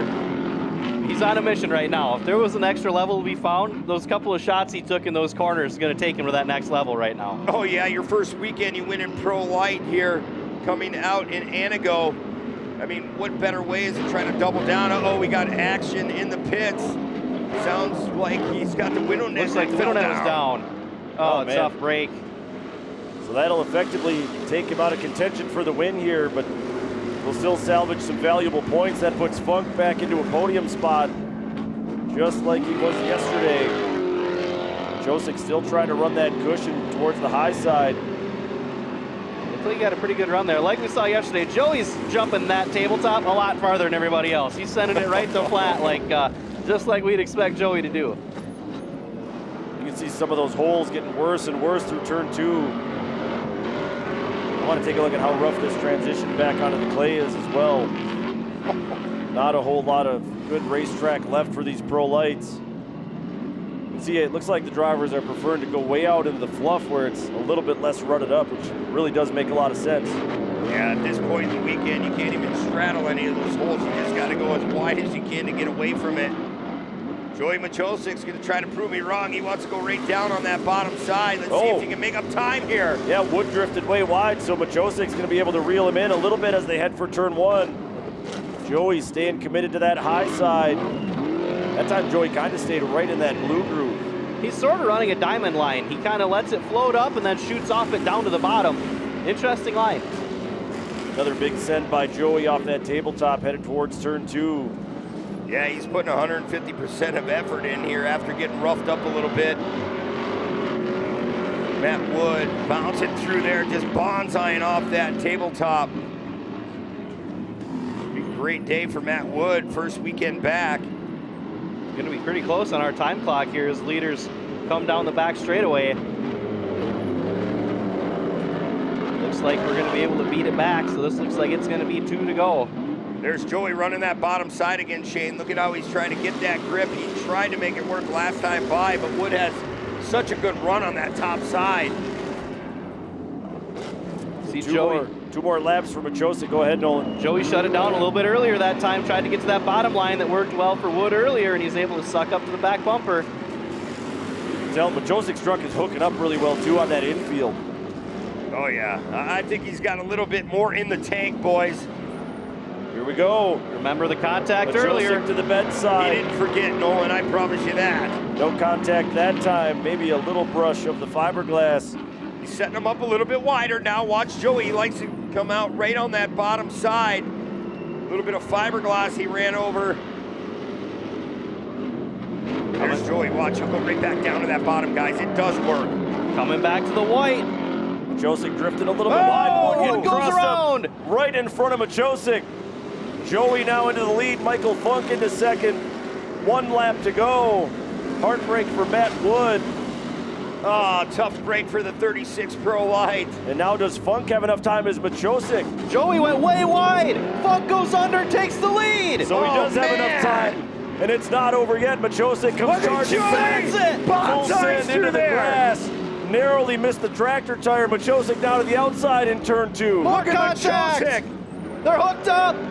Machosik's not done yet. Funk says, hey, I'll return the favor, moves him out of the way. An all-out brawl here on the final lap. Machosik setting up a little bit further outside as they go into 3. You might see a little love tap here. There it is. Give him a little push, trying to move him up the track. He says, hey, I didn't go anywhere. All right, can Funk hold on for career Pro Light win number 1? Joey is driving the wheels off that thing. He just has to stay in the throttle all the way around, just not enough grip there. Trying to get down to the bottom, the checkered flag is gonna fly, and Funk barely holds on. What a race. First ever Pro Light win for Funk comes 1 day after Machosik's first Pro Light win. What a bounce back for Michael Funk after the bad weekend started out. Man, way to capitalize. Yeah, what a way to get it done. Look how excited Funk is right now. Never say die attitude out of Michael Funk. Wow, that race saved like a whole race worth of excitement just for that final lap. 2 lead changes in a matter of 2 corners. Unbelievable. 5 trucks is plenty enough to put on a heck of a show if they do it right. Man, oh man, don't take nothing away from Joey though. Finishing up on the box again. He's gonna be 1 to reckon with the rest of the season. Matt Wood showing a lot of speed, but hey, that's how the track deteriorates, and you better have the right tire combination on. Well, we know Michael is usually a pretty reserved guy, but I'm curious to see the reaction when he climbs out here. Reserved, no more. Been a long time coming for that kid. 4th year in Pro Light. He has paid his dues. Pretty cool, man. Another testament to the mod kart class. That's right. Not bad for a kid that's about to graduate high school here in a few days. Yeah, that's going to be a good story to tell at school here this week. Enough making us feel that old, right, Shane? Hey, time waits for no one. Let's go back and take a look at the chaos that unfolded. Seemed like so quickly in the last few seconds of that. Coming to the white flag, Wood goes around, couldn't hold that line. And then Machosik with the sweep in hand.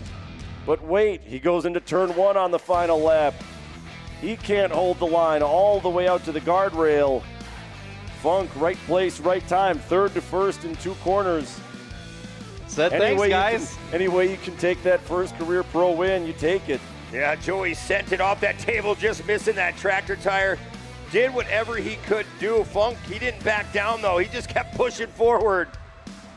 I mean, that's just 2 drivers that are hungry to put their truck on the top spot is all it was. Good old-fashioned Pro Light racing, man. Yeah, that's all you can really say. We'll take a quick break. We appreciate you, Nolan, for stepping in and helping out with Pro Light. And I'm very excited to see what these drivers have to say in just a few moments. Thanks for hanging out with us here in Antigo. We're Champ Off-Road.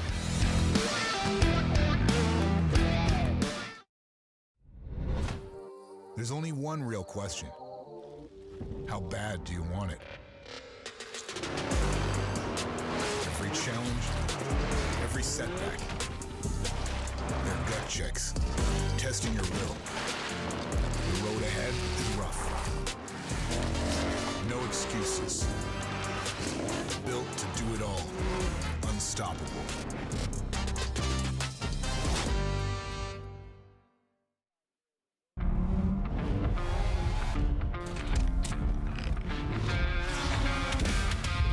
Before the action, before the race, or the game, or the stunt. There's always a crew working behind the scenes that makes it all possible. From the job site to the pit box, Brunt Workwear is proud to stand behind the crew.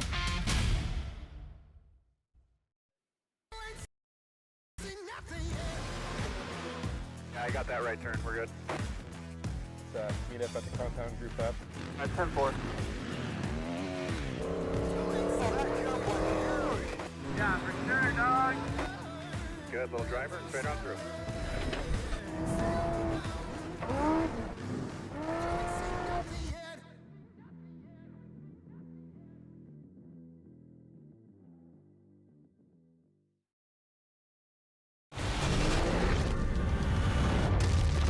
This isn't about timing or tradition.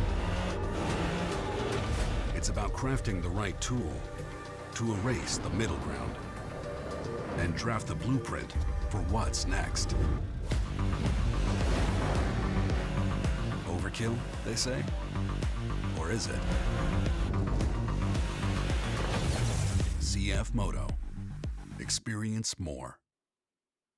Well, we had a moment to collect our breath after that wild finish to the Pro Light race here in round 4. How about it? Back-to-back days in Pro Light with first-time winners. And we've got a trio of battle-tested competitors ready to chat with our very own Haley Shanley. Thank you, Shane and company.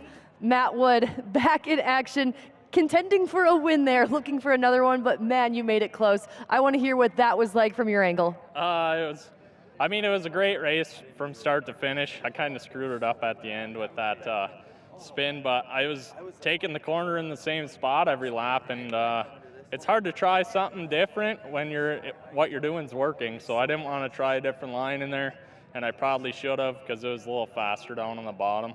But that was a blast. I'm glad that Michael won because I actually had to borrow a welder and stuff from him to put my truck back together after qualifying. And Dylan Parsons borrowed me some shock parts to get it back together too. So after the flat yesterday and the bad day on Friday, this is a good way to end the weekend anyways. Congratulations. Thank you. I'd like to thank my whole family, Woody's Auto and Truck Service, Auto Value of Ishpeming, Dynamic Motorsports, Rod and Supply, JP Remington, VP Fuels, and everybody else that gets us here. And lastly, where will we see you next? We'll be in Crandon. I don't know about California yet, but we're gonna run the rest of the races and we'll see how the budget is for California at the end of the year. That is great news to hear. That is Matt Wood. That right there, a big part of this, Joey Machosik, that might have been race of the weekend that you gave us right there. So how are you reflecting on it? It was fun. I wish I was on the top spot, but no, congrats to Michael. He gave me one yesterday. Welcome back. But yeah, just thanks to my crew, Brian, Daryl, Erica. Thank you guys so much. My dad, Charlie, Pete Ank, Ryan Beat helped us out, Cole Mamer, Mikey Vannon, a bunch of people. We call and ask questions. We were carburetor guys going to an LS, didn't really know what to do, and had a lot of questions on the thing. So to come out and get a first and second on the first weekend with the LS is just great. I also want to ask you, we haven't had a chance to officially award this to you yet, but because of your performance yesterday, you are actually our Brunt Weekend Warrior. So you're getting a pair of Brunt boots. As the driver, I'm going to let you designate. You keeping them for yourself? Maybe going to Daryl, your dad? Where are they going? Daryl got a pair last year for rebuilding the truck. I think we're going to go to Brian. I'm going to go to my buddy Brian. Fantastic. Well, congratulations on a great weekend. That is Joey Machosik for Team Yokohama. Michael Funk, okay, when I spoke to you pre-race, I could sense the confidence from you, but now that you have this first Pro Light win, how does this feel? Oh, it feels awesome. It's probably been 3 or 4 years since I've gotten up on that top box since the mod kart days, and it feels awesome. I mean, it's been a long time coming, but finally happened, so, and it doesn't feel much better than this. I've always done well at Antigo, so just adds to that playbook here at the Antigo track. So yeah, it was great. Think you can back it up at the big tracks? Oh yeah, I'm hoping so. Well, we're going to carry this momentum through Crandon, that's for sure. We're running on a high right now, so we'll keep that momentum up and come back swinging there. Can't thank everyone enough who comes to support me, all my family and friends who are here. It's a pretty local track, so it's awesome to have everyone here. Everyone and all my sponsors, Hankook Tires, Bellwell Sales, D&D Millwork, J&M Yard Care, D-Tech, Dynamic, Cypos Electric, Performance Planting, Julie Mechanic. There's so many. Reimers Painting, Corey Oil, Bruno. Everyone who supports me, it wouldn't be possible without them. And yeah, we'll keep this train rolling, so hopefully we can carry it to Big House. We can't wait. Give it up for Michael Funk at Pro Light. Thank you very much, Haley. Congratulations, Michael, on your top spot finish. First time in Pro Light getting the big W. Joey Machosik, Matt Wood, great to have you back. And man, the day just keeps on moving along, but we're getting closer to the end. That's right. That was our final truck race of the day. So our Brunt Fastest Lap Award out of all the trucks today goes to Jimmy Senderson, the man himself. 52.029 was his lap time. Yet to be decided who will be the Brunt Fast Lap among the side-by-sides as AMSOIL Pro Side-by-Side awaits. And it all leads up to the grand finale here in round 4, Pro Buggy, to close the show here at the Antigo Off-Road National. Finish line in sight. Stay with us.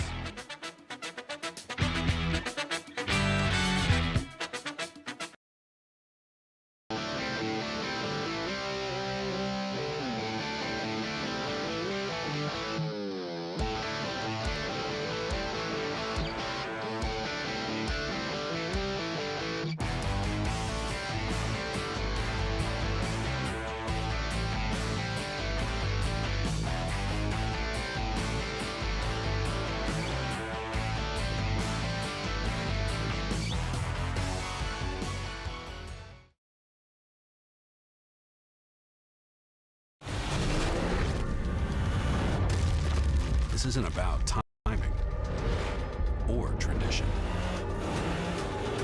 It's about crafting the right tool to erase the middle ground and draft the blueprint for what's next. Overkill, they say? Or is it? ZF Moto. Experience more.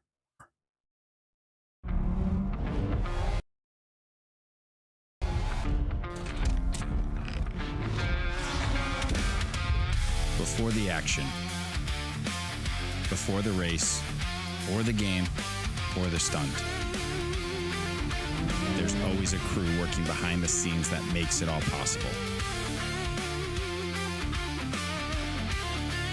From the job site to the pit box, Brunt Workwear is proud to stand behind the crew.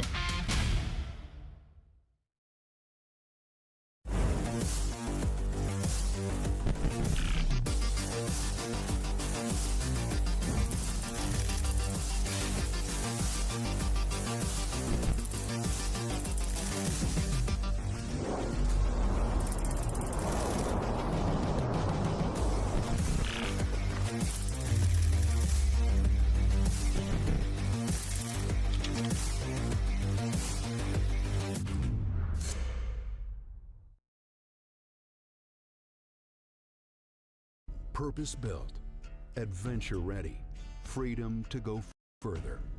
At Polaris, we have a history of making history. 40 years, and still redefining what's possible. This is the Sportsman 570 40th Anniversary Edition. Sportsman, legendary tough.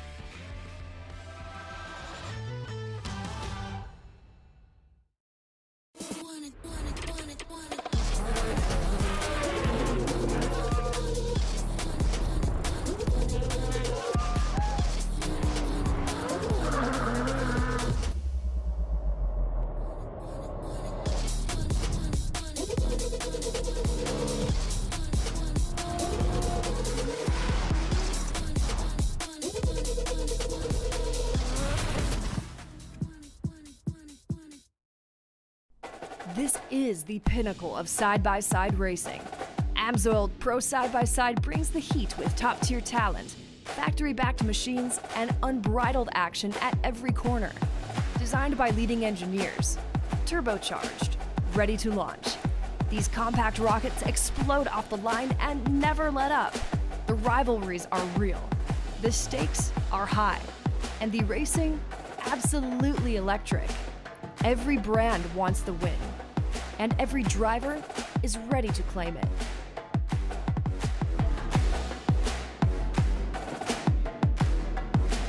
Well, welcome back once again for AMSOIL Championship Off-Road presented by Brunt. I'm Brent Smith alongside Shane Stetsny, Haley Shanley down trackside doing all the interviews, meeting up with all our drivers on the podium. And man, we look at Jeb Boodle right away in this one. He's our Yokohama top qualifier. Boy, is he just a rocket ship this weekend. Yeah, well, not just this weekend, my friend. Here in AMSOIL Pro Side-by-Side, he has been flawless so far this year. 3 for 3 to start the year. And look who's right beside him on that starting grid. Nathan Wolf, 3 for 3 with runner-up positions to start the season. But a lot of other drivers definitely capable of running up front here in Pro Side-by-Side. Colton Krajicek, the winner in the finale out at Glen Helen last year, will start on the pole. He'll be alongside Colin Truitt. And for the final time this year, we'll see Robert Loire on the racetrack driving the number 33. He'll be alongside Chase Kemp, who finished on the podium yesterday as well. Nathan Wolf, as mentioned, second yesterday. He will start alongside Jeb Boodle, Brandon Grove, Brody Sands, Reese Fullman, Ariel Byarski, Riley Cadenhead, Luke Stubbs, Eric Schwartz, and Leland Tice makes 14. Had a chance to talk to Nathan Wolf a little bit yesterday, and he just kind of said, yeah, we're trying to keep moving forward. We've seen him go from being like a 5th place car to a 4th place car, occasional podium, and now this year comes out with a little bit more fire under his belly, and starting to stack up those 2nd place finishes. We'll see if he can move it up one more spot on the podium here in round 4. But it'll be Krajicek leading us to this green flag. Krajicek and Truitt on that front row. Green flag is out. AMSOIL Pro Side-by-Side underway here in Antigo. Krajicek trying to creep the bottom. Oh, and Boodle is going to almost go all the way around on the outside of turn 1. He was able to gather it back up, but lost a handful of spots on this start. So Krajicek up front, then Loire, then Wolf. Then they're 3 wide behind him. Looks like Truitt is going to emerge in that 4th spot. Man, that instant horsepower coming out of these corners. We talked about it all weekend long and in previous weekends that these guys can lay down the fastest lap of the whole race weekend. That's how fast they are. Bonzine off. There's Truitt. Robert Loire, like you said, this might be his last time in the car this season. So, hey, what better way to finish off is to get a win. Yeah, CJ's going to do some testing here in the coming days. Expects to be all ready to go for Crandon here in a few weeks. Loire looking to do the job he was chosen to do one more time and put that car up on the podium here if he can possibly get it done. There is Jeb Boodle deep in the field, currently stuck back in 7th behind Riley Cadenhead.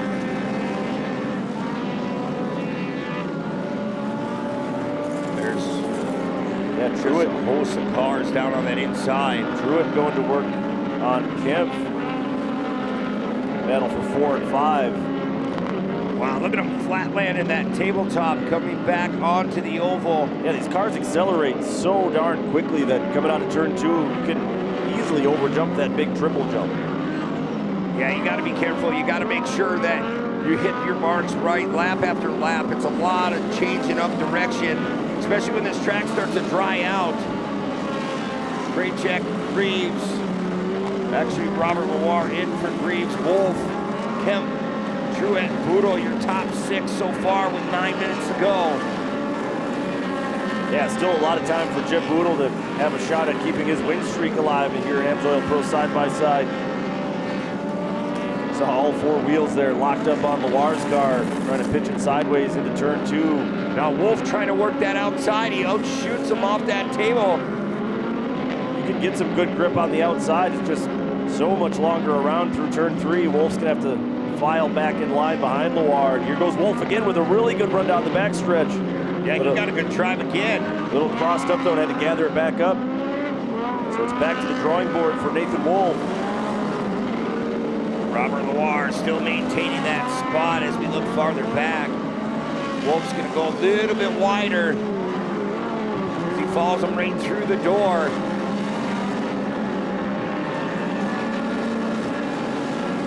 Track really nice dry through that infield section. Then he gets this heavy loamy soil back on this 180.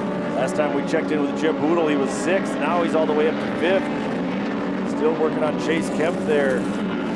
Back up front, looks like Wolf might have the edge on Loire, but watch right here on exit though, Shane. Wolf running so wide into turn 3. Yeah, he's got the loud pedal down. He makes a little contact. They rub tires. As Wolf's gonna try to stay within striking distance of Robert Loire here early. Krejcik's just checked out a little bit now. Keeping that pressure on Loire as they fly down the front straightaway. Look at that, driving right through the center of that blue groove into turn 1. Wolf with another shot here if he can get a run through the infield. This time he'll have the advantage as they head to turn 2. Loire had to check up to leave a little space there. Yeah, you can't pitch yourself off. It really gets narrow through that section. There's some battling going farther back. Boodle trying to work his way up before this halfway point. As Wolf really landing on the front end hard off that tabletop, nose diving. Here comes Jeb Boodle now trying to pull alongside Chase Kemp as they go into turn 4. Kemp also trying to run that bottom side. There's one of those holes we were talking about. Just upset Kemp's car a little bit. That lets Boodle sneak on by. So Boodle now up into the top 4. We'll see if he can run down Robert Loire. Yeah, he just got off the track not too long ago as well, so he knows what he has to look for. Oh, and Loire, speaking of off the track, something went awry there for Robert Loire. He lost 2 spots. And that is going to move Jeb Boodle now up into the top 3 here before halfway. Oh boy. That's going to shake things up with Wolf and Krejcik. Meanwhile, up front, Wolf starting to run down our leader, Colton Krejcik. Yeah, look at that speed difference on that straightaway. We'll see where Wolf goes here in turn number 1 if he follows him through the door. There's that halfway point. Oh man, Wolf was almost out into the guardrail coming out of turn 5. I think we've used up about every piece of property here at Antigo this weekend. Everyone's had to search just about everywhere, getting into the sod, getting wherever they can find grip. Yeah, that's about all that's left of this racetrack is around the margins. See the MAW Salvage Can-Am of Nathan Wolf. Had a chance to talk to Nathan last night, like I said, and said it's been a long grind to be competitive in AMSOIL Pro side-by-side. Everybody in this class is so tough, and drivers from all over the country that win in other series and win in other places, they all come here to race Champ Off-Road, and that's just shows you again how tough it can be. He's been fast all year, but it took him a long time to get to this point. Oh yeah, and it's awesome that he chose our series to stick with, because this is where all the competition is around the country. Well, with our quiet moment here at the halfway point in AMSOIL Pro side-by-side, we've got Haley trackside. What do you have for us, Haley? Ariel Byarski right now in the 9th place position, running that red number 5 car. I wouldn't be surprised if we see a little bit more from her in this second half. She did have just outside the top 5 finish yesterday. That's also how she started her season in Wheatland, Missouri a few weeks ago. And remember, she was on the podium in the finale at Glen Helen back at the end of September for the 2025 season finale. So we know she has that in her. So she's been rather consistent. So I would have to imagine that the game plan for her involves maintaining that same consistency, maybe a little bit more. So don't be surprised if you see it from Ariel Byarski, that number 5. It was really great to see Ariel put that run together last year at Glen Helen in the finale. No doubt a bright future in front of her, and some work to do in the second half for Ariel, and a lot of fast drivers in front of her, but starting to prove herself as a tough competitor as well. As we're going to get back to it. Green flag flies. Let's see where Wolf goes here, turn number 1. Well, he's going to right away go to the outside, looking for any kind of grip he can find on that blue groove. Wasn't able to get around Krejcik, and Wolf knows Boodle's right behind him. He wants to put a little separation between himself and Jeb Boodle if at all possible. I think Wolf is just tired of finishing second to Boodle. That's part of the deal here. Yeah, that is true there. Watch as they all file back down on that inside plane, follow the leader. Everyone just bumping and running. Yeah, especially on the first lap after the restart, everyone's playing defense. Here goes Wolf, another try on the outside as they go through turns 4 and 5. Man, that's a long, long way around. Krejcik is just holding on to that inside, maintaining that gap. 4 minutes to go this time by, Shane. Yeah, that's the second time Wolf has tried that big outside run through 4 and 5, and it hasn't worked for him either time, so wonder if he might abandon that and try something a little different next time as Wolf once again creeping up on Krejcik. And Krejcik has trouble. He has a flat right rear tire, Brent. Oh, man, good eye, Shane. There it is. It's starting to go down. It's still inflated a little bit. It's just, he's got to be careful not to land on the side and put pressure on it. Well, he'll be fine through this right-hander. All the weight is going to that left side of the car, but through the oval, it's going to slow him down quite a bit. Boodle now with some urgency trying to get past Nathan Wolf. Here goes Wolf finally with the run on Krejcik. Here comes Boodle now trying to follow him through the door. Wolf goes wide. Krejcik still holding on to the lead with a flat tire. Yeah, this next corner, it's really going to hurt Krejcik, though. He's going to have all kinds of trouble to get that car to hold his line. You can see the push there. Well, Krejcik proving me wrong. He's able to stay out front. Boodle, meanwhile, now into second. There you'll see that tire. Yeah, it's laying over. Not losing a ton of air, but it is going down just a little bit. It's got to feel different, even though it's still partially inflated. He's got to notice something's wrong by now. Oh, yeah, it's dancing back and forth, especially when you come out of this infield. You get a little bit more grip because it's a little bit lower air pressure, but then it really hurts you on these long straightaways.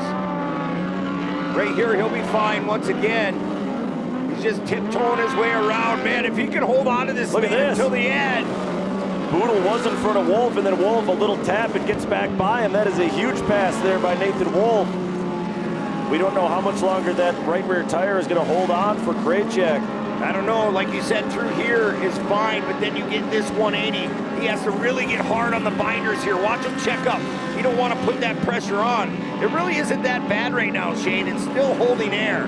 Yeah, but it's putting a lot of heat into the sidewall of that tire. It's folding it right over in that left-hander. You just got to be square coming off these jumps. You don't want to land crooked. Here comes Wolf to the outside, riding up on the bicycle like Joey Chipwood. Almost able to set it back down and keep that momentum, but that's going to cost him second and almost third as Truitt breathing down his neck now. Boodle still staring at the back bumper of Krejcik as they come back onto the front straightaway. Yeah, Boodle knows he's wounded. He's been told by his spotter he can see that tire going down. Well, Wolf was able to seal the deal and stay in front of Truitt. Now Boodle up on the bike, able to set it back down. Man, some stunt driving again by one of our drivers, Jeff Boodle. Just tiptoeing his way through these corners. Look at Krejcik now. It's getting a little bit worse. That tire's getting a little bit worse through that corner each and every lap. Boodle trying to get a run. Big airtime and lands on Krejcik's car. Krejcik's broken, and now Boodle has a flat left rear tire. Who's going to win this race? There's a minute left to go. Krejcik put his hands in the air, and he had nothing he could do. Yeah, he's frustrated. Boodle is in the hot pit with that flat left rear. See if they can get him back out on the lead lap and salvage something out of today's race. Boy, that gives Nathan Wolf now a great opportunity. Wolf out front, then Colin Truitt. Truitt starting to show a little bit of smoke out of that number 17. And after the day he's had, Robert Loire somehow finds himself back in third. Man, you can't stop fighting the good fight. You got to keep picking apart. This is an endurance race here this weekend. Who can get their car to the finish line first and what's left of it? Well, we already saw a first-time winner here in round 4 in Pro Light. We might be seeing another one. There's Nathan Wolf going past Krejcik's car.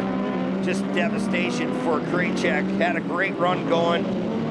That tire looked to be a big problem, but then getting pummeled down on the inside. Nathan Wolf is going to click off another lap. This will be 2 laps to go this time by. No, actually the white flag. Yeah, the green was still out for a car that's just on the tail end of the lead lap there.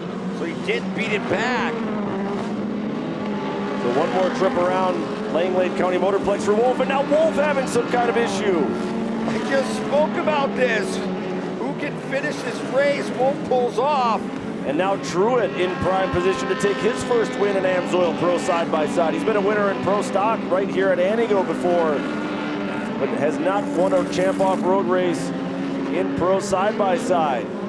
Well, he's got the car prepped perfectly, just waited for his turn to find himself out front. Hey, sometimes that happens. You get 2-3 cars that have problems. You have to be there in the end to capitalize. And this final lap, he's going to be grinning ear to ear to pick up this big win.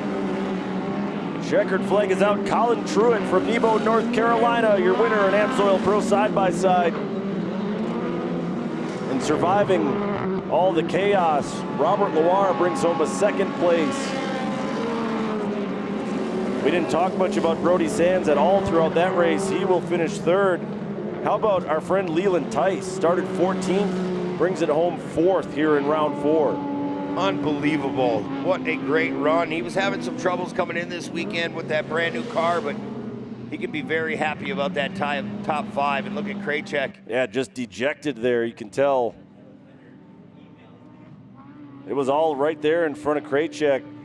Here is the contact. Boodle goes full send. Krejcik was not square up the face of the jump, and on a collision course, see the tire going down on Boodle's car after that contact as well. Krejcik left to pick up the pieces after round 4 of AMSOIL Pro side-by-side here at Antigo. But how about it, Truett? It felt like a long time coming in this class in Pro side-by-side. Truett obviously has the speed, obviously a great driver. It just seems like he's had every kind of bad luck you could have in AMSOIL Pro side-by-side. Gives a big wave to the crowd. Let's go! I love the emotion and the excitement out of these drivers. He worked for that one. You have to stay in it till the end if you want to finish first. Man, how many times throughout that race did we say, or did we think that a driver had it in hand and then the wheels fell off, literally in some cases for a couple drivers. Man, how many first-time winners did we see this weekend? Such a great weekend for all our sportsmen and our pro drivers. Man, look at the emotion on Truett's face there. We'll let these guys catch their breath. They'll have a chance to tell Haley how it all went down right after this. And then only one race to go on the schedule here at the Antigo Off-Road National. Don't go anywhere.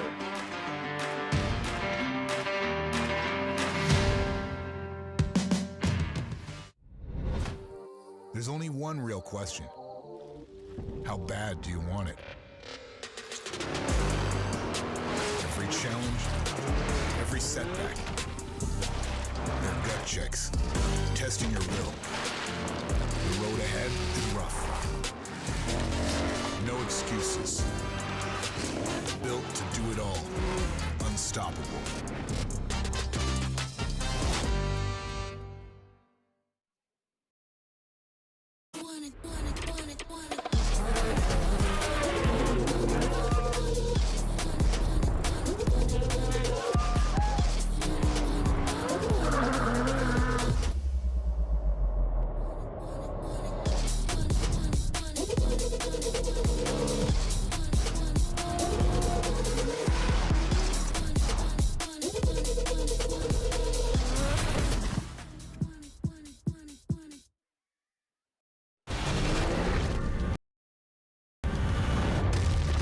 This isn't about timing or tradition. It's about crafting the right tool to erase the middle ground and draft the blueprint for what's next. Overkill, they say? Or is it? CF Moto. Experience more. We talk a lot about how you got to take what the race gives you, and that's exactly what we just saw in that AMSOIL Pro side-by-side race. Just an absolute melee out there. It seems like, you know, handful of cars just not equipped to make it to the finish today, and some of that caused by the drivers getting into one another a little bit, just a little bit of everything. A smorgasbord of everything off-road all crammed into one race here for the Pro side-by-sides, and looks like they are ready on the podium, so we will send it down to Haley Shanley with our top 3 from AMSOIL Pro side-by-side. Thank you, Shane. Brody Sands. Brody, this was a wild race for pretty much everyone out there, but I want to know from you, what do you feel like the opportunity was that you made the most of today? Well, we had to start, I think, 8th place, so I just knew that these guys were going to be battling hard, and they'd start slowly dropping out, so I just had to be patient and just wait my turn and wait till I could get through. Me and Cash kind of got into it over the jump, but it's all good, so I'm speechless. Congratulations. Thank you. That's Brody Sands, our 3rd place finisher today for AMSOIL Pro side-by-side. Robert Loire. Robert, I know you said yesterday how you hope you get some more time in this car. We hope to see more of you, but no matter what, this has been a great few rounds with you. So just what's been the highlight of it today? This has been another good one. Yeah, it's gonna be hard to hold this one together. I should have been up here in the stock race and just made a mistake, and I'm trying to do my best for CJ and just get as many points as I can. He trusted me to run his cars, and yeah, just trying to do my best, have fun. Just super glad to be out here racing Champ Off-Road with everybody. I can't thank everybody enough. This is the coolest experience ever. So I just want to thank my family, the Greaves, CJ, Johnny, Polaris Razor, Monster Energy, just all the fans, my family, my wife, my kids, just everybody. This is awesome. Thank you. This is awesome. We are so happy to see him here and performing at the highest level again. Robert Loire. Colin Truitt. Colin, okay, congratulations. You've been in this thing. You've been close so many times. So can you even begin to put into words the emotions you and the team must have right now? No, actually.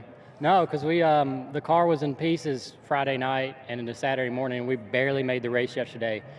And I was running good and made a little mistake, rolled it over, still got back up to 6th. Had some good lap times finally. The car's kind of just been biting us in the butt a bunch, so just super excited to actually be up there, just in the spot to take opportunity that was given to me. Definitely wasn't the fastest, but was fast enough to always be there. So end of the day, that's all that matters. Yeah, I'm pretty excited.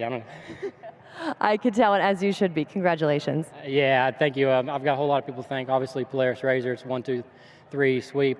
Pro R is fantastic. Cryptic built car. We've been really not showing it off as much as we have, just with Gremlins and whatnot. Maxxis is not a sponsor of mine. They're here though.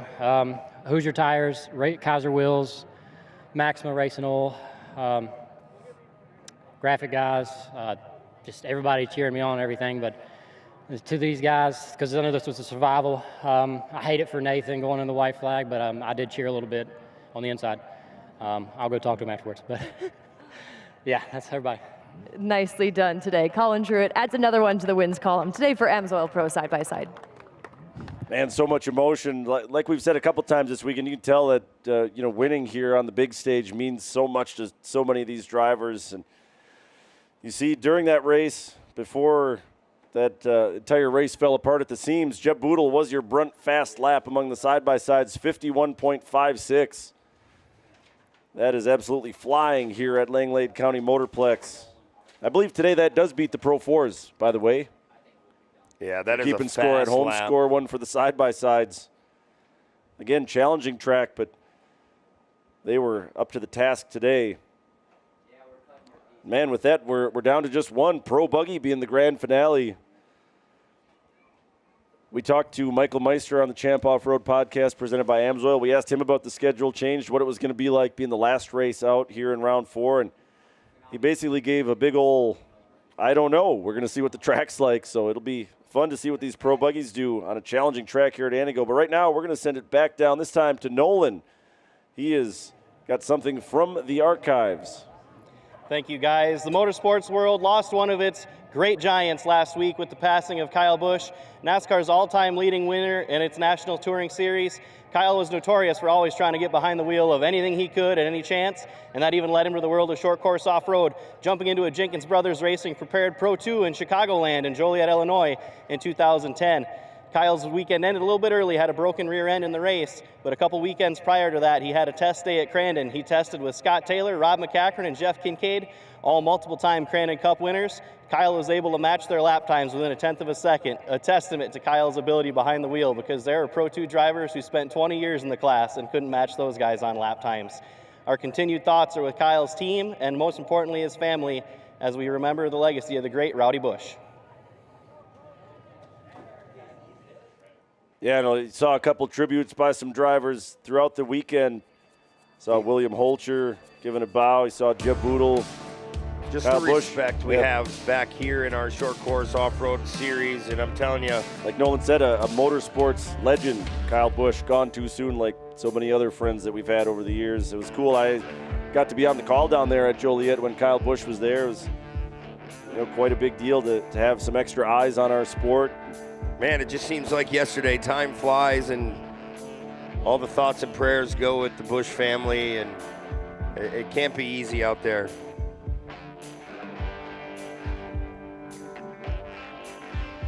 All right, well, we're going to step aside here for a few moments, and we're going to be back with the final race of the day. Pro Buggy. Right after this, you're watching AMSOIL Championship Off-Road, presented by Brunt.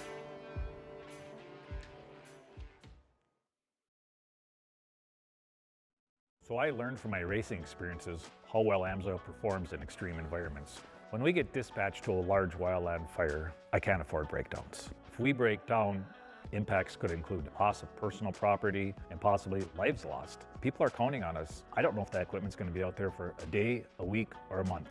Everything out there has to work, it has to perform.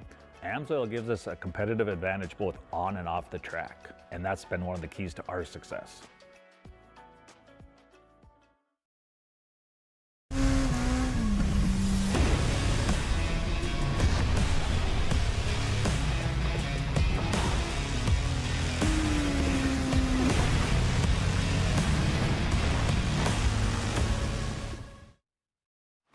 Well, it's been a beautiful weekend all since we've been here, since Friday afternoon. It's been very, very tough to just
knows it all. Yeah, it's such a great race car driver for so many seasons, and it's guys we look up to right throughout this sport. We always call each other old on and off the track, and we were cheering on Steiny when we were kids, man. Oh, I remember. Tony Keepers is going to lead them. Tony Keepers was cheering on Steinhardt when Tony was a kid. Well, here we go, the last race of the weekend. Pro Buggy underway.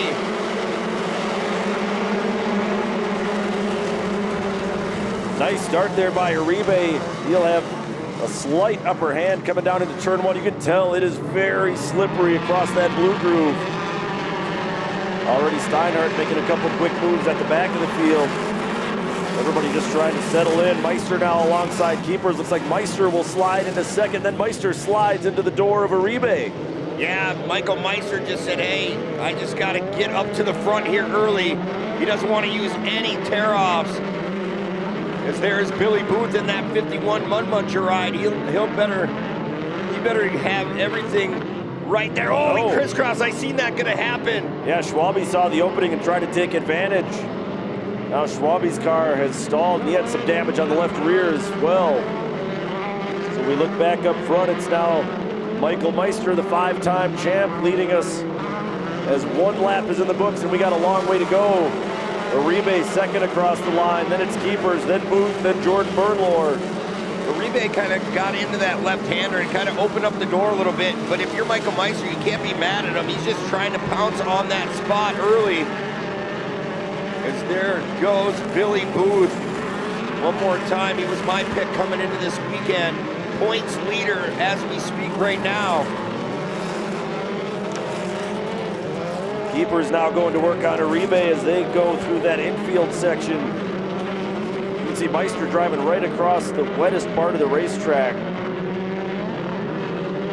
There's a good look at the Mud Muncher number 51 of Booth.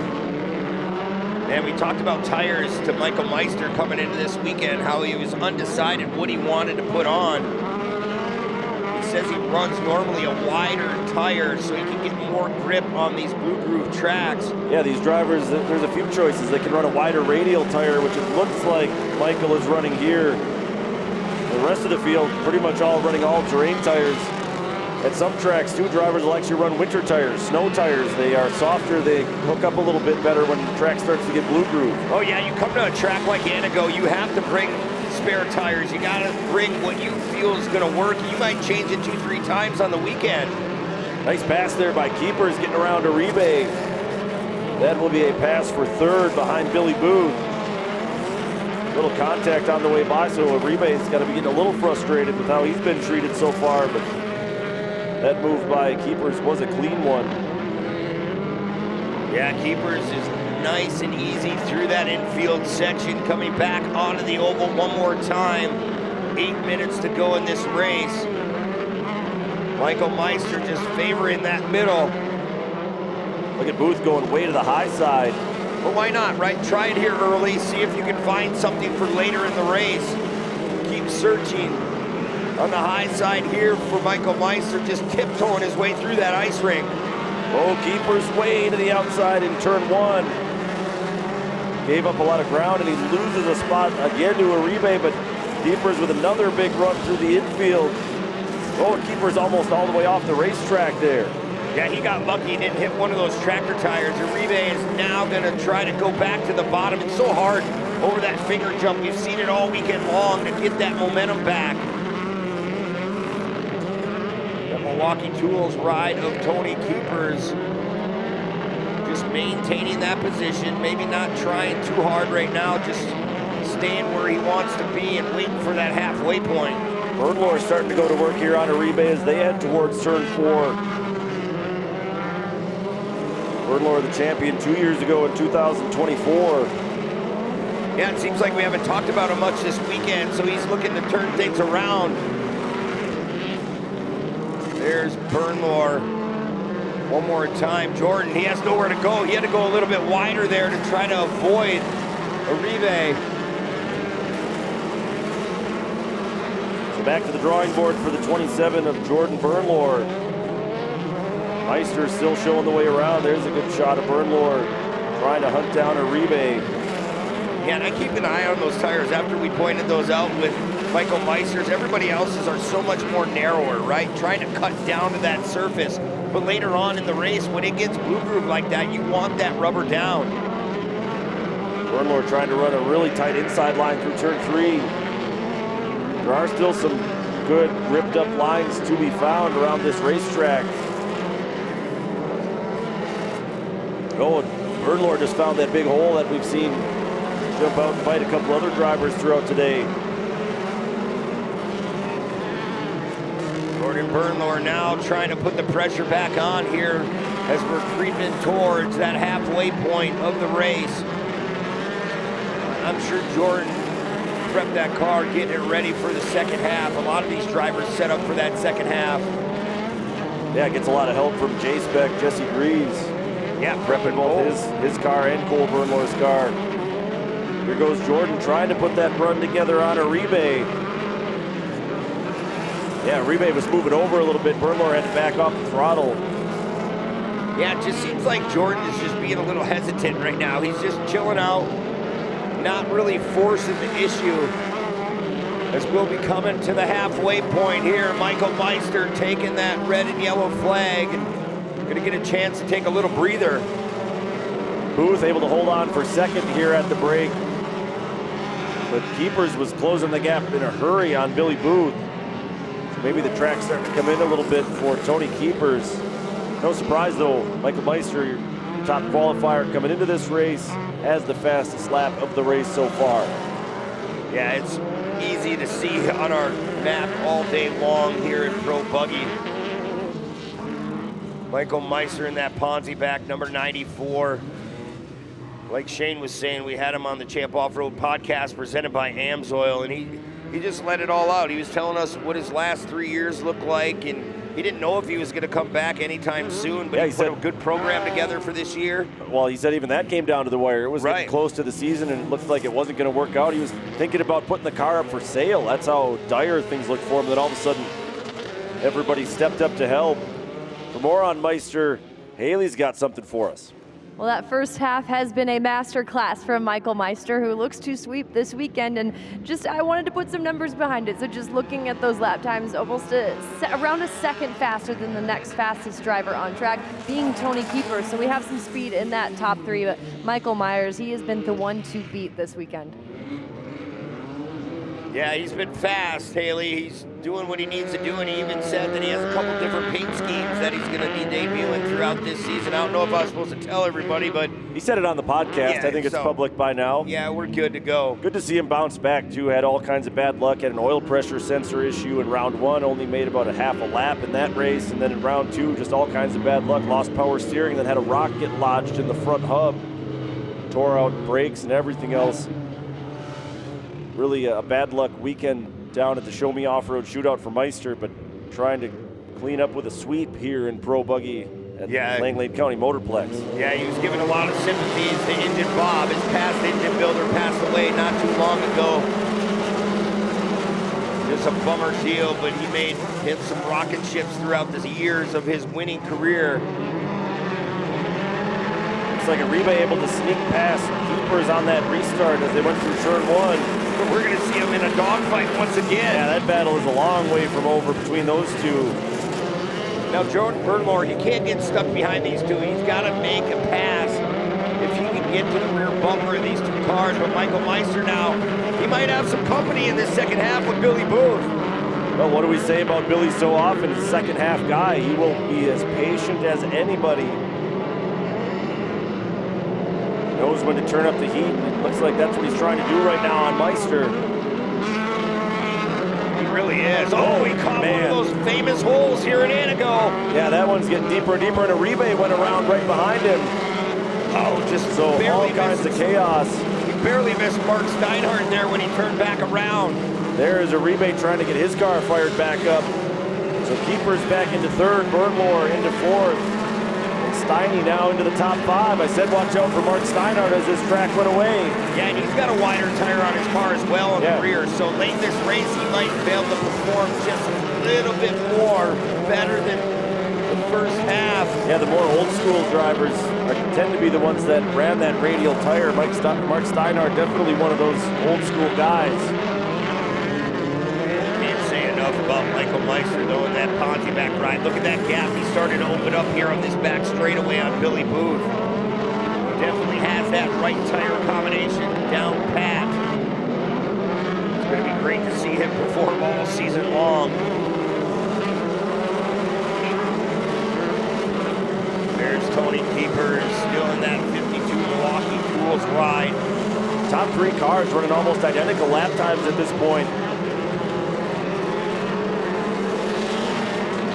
Oh, and trouble for Jordan Burnmore. Looks like he went around, and that is on the exit of turn 1. He lost at least one spot at risk of losing another one there to Steinhardt. Yeah, off the track, off the gas, and try to play that as safe as possible. Filed himself back in. Now Keepers looks to be reeling in Billy Booth a little bit more.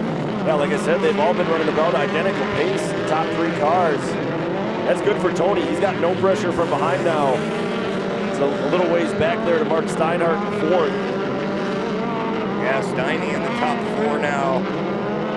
Good day for him to bounce back. What happened Booth there? Again into that deep hole. He's out of shape.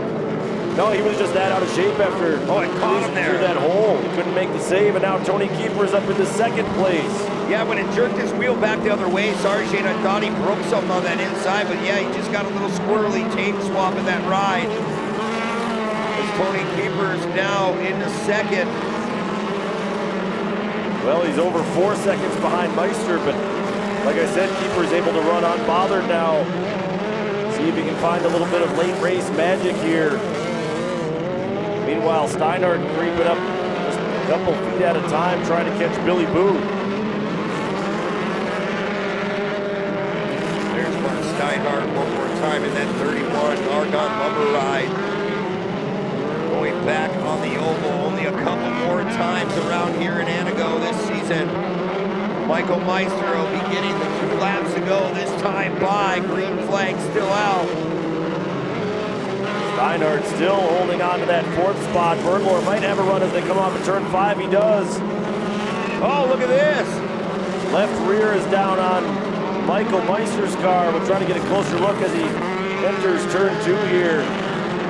No doubt about it.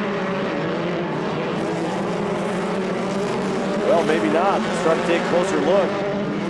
I don't know. Everything looks to be intact. There's a lot of air in both tires yet so far that I see. Yeah, my eyes were playing tricks on me a little bit there. Yeah, the rollover on the sidewall is staying on the beat line, so. My apologies for the scare to all you Meister fans out there. He is A-OK running out front here and about to take the white flag here in the final race of the weekend at the Antigo Off-Road National. One more time around for Michael Meister in the Pontiac 94, checking out on the field over Tony Keepers. He's just gonna tiptoe his way around, stay away from all those big tractor tires. And he's been here how many times in 4 in his career? He knows how to finish the last lap. Right. And that's huge. Yeah, Tony Keepers gained about a second on that last lap. It's still a huge gap, and that a lot of that, like you said, that's just Meister backing down the pace a little bit. You don't want to throw this one away. No, absolutely not. He wants to capitalize here in Antigo, kind of a hometown track for him as well. Oh, he found one of those deep holes, though. You got to be careful. Onto the backstretch, Michael Meister, the number 94, Ponzi, Mid-Wisconsin beverage car, trying to break out the brooms here at Antigo, and he is going to get it done. Michael Meister taking round 4 in Pro Buggy. Boy, Another Billy good day Booth for- still trouble. Yeah, another good day for Tony Keepers, and down to the wire, Jordan Burnmore able to sneak past Booth, and man, the track got away from Billy Booth at the end there. Man, Jordan Burnmore looked like he was just playing possum there, 3/4 through that race, and then just put himself in the right place at the right time and knocked Billy Booth off the podium. But a great points weekend for Billy Booth again. This will shake some things up. Chasing consistency, that's what's kept Booth from winning the championship the last couple of years, is just the consistency gets away from him. This year, different story. The wins haven't come yet for Booth. Did have one in round 1, 2nd and a 4th here in Antigo. Like you said, great points weekend for him. But you can't do much better than Meister did this weekend. Back-to-back wins here at Antigo. Told us he considers this his hometown track. He only lives about an hour away from here. Well, he was ready. We talked to him, like you said, and he was ready and confident to come into Antigo and lay down some good laps and try to put together a win, and that's what he did, as we're going to look at what happened to Billy Booth here at the end. Yeah, this was in the final turn, and again, he was trying to straddle that rut, and he did that, but it swapped the back end out a little bit too far. He had to make the correction, and Burnmore able to get by clean. Man, what a feeling that's got to be for Meister to put the bad luck from Wheatland behind him. Yeah, now it's scary for the rest of the field. He's got that car dialed back in. There's Michael Meister with your win here in round 4.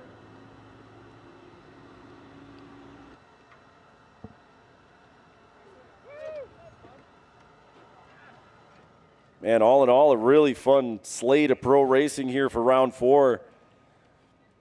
Good to see some first-time winners up on the podium. Saw both yesterday and today in the pro ranks. Just great to see all the emotion after the hard-fought battle here in Pro Buggy. I fucked up so many times. Here, Meister talking about how challenging the racetrack was.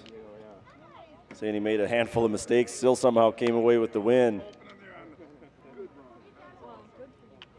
But a good day for all of our top 3 there. Here's wife, well, good for you, she says. There you see Jordan Bernlohr talking to Jesse Greaves, who we talked about, prepping those race cars. Look at all that clay and dirt that's accumulated on the front of Bernlohr's helmet. That just tells you these open wheel cars, how much mud they throw up into the air.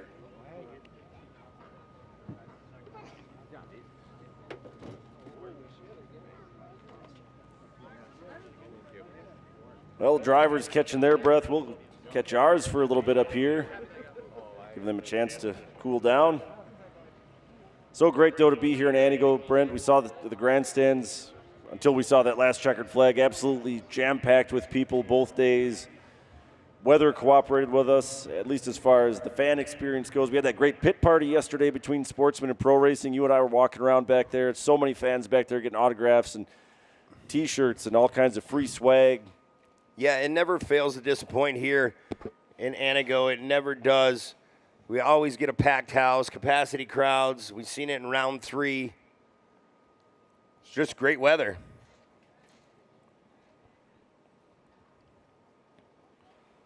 So what's next for us? We go to Crandon in a couple weeks. Back big to house. the big track.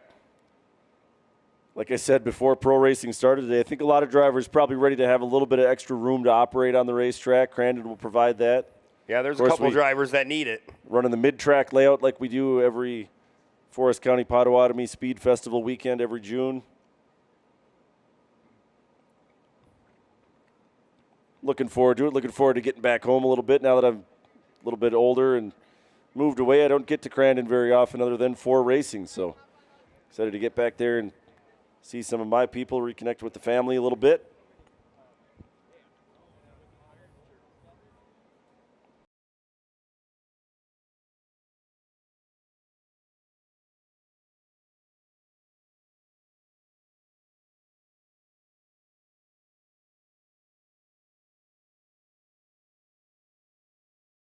Thank you, Shane. Jordan Bernlohr. Jordan, these were difficult conditions, difficult place and a challenging race for you, but to end up right here, this position you earned, how's it feel? It feels good. Obviously, I'm very frustrated. I just keep making silly mistakes. But I guess I wouldn't even say silly. It's the track has been very difficult this weekend. Actually, today was a good opportunity to kind of learn a different way of driving. You had to be so meticulous. I mean, I couldn't believe it. We're not even on the throttle through the last corner. And so first off, I want to give a shout out to J-Spec Race Prep. He does our race prep, and he's also my spotter. And thank you also to Ben Alcox yesterday. He spotted for me. Yeah, I mean, it was mainly just trying to stay consistent. And I clearly made a costly mistake again, but I'm happy to get a last lap pass to be on the podium. So thank you to my family, my friends, my wife, my little guys, my dad, everyone at our compound, Pro Kart Indoors, J-Spec Race Prep, Quality Contour, Shark Club, Hankook Tires, everyone else who helps us. So it feels good. I know you and the team will regroup for when we see you next in Crandon. That's Jordan Bernlohr, former champion. Tony Keepers, man, this was an intense battle for many out there, yourself included. So what do you feel made the difference this afternoon? Just being patient, like Jordan said. That blue groove was interesting to run on. I had a couple close calls in turn 1. I had to fight my way back up, but you just had to kind of pussyfoot it, I guess I'm going to say, around the corners there through turn 4, and that was the biggest thing, the biggest trick to it. And keep the tires on the ground and keep traction. It was a lot of fun. I actually really enjoyed this race. The track was really cool. I shout out to my guys yesterday. I should have been on the podium and I screwed up bad at the end of the race. And so shout out to Rick and Trevor and Brad and Jackson, my wife, for putting up with this race and stuff all the time.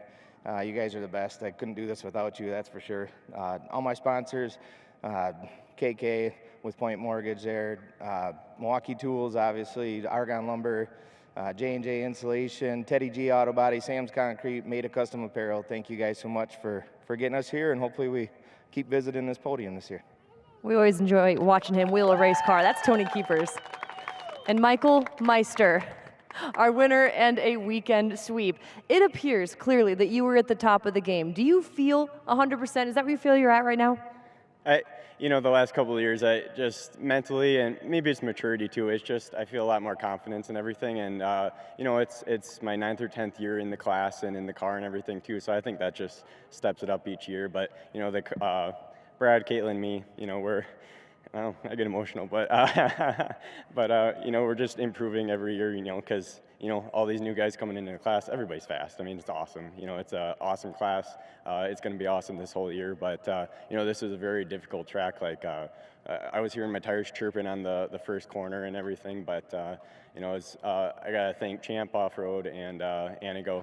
I look forward to the next rounds, but I love coming here. It's, the local race and everything, and just a mixture between the clay and the dirt inside. So, yeah, a lot of challenges. Straight up, Jaden, if you're listening, or replay, whatever, but I deserve to get slammed in Crandon after going into the left-hander in the infield. There's just no grip. I apologize for that. I don't race like that, so I apologize. But, I got to thank everybody involved. Awesome program put together this year, and I'm very proud of it. But Ponce, North America, Michael Meister Logging, Bubbler, Mid-Wisconsin Beverage, D-Rock Grizzly, in Argon, Van Zyl Contractors, Beyond Redline, Luke and Brandon and that whole team. They got this thing a rocket ship in this pro buggy class. Diesel Doctor Impact Racing for all the awesome gear. And Connolly's Custom, Dialed In, Nootropics, Fox Racing Shocks, Method Race Wheels, A-Main Hobbies for the RC cars and the giveaways and everything, and everybody else. It's a collective effort, and I'm very proud, and I look forward to the summer.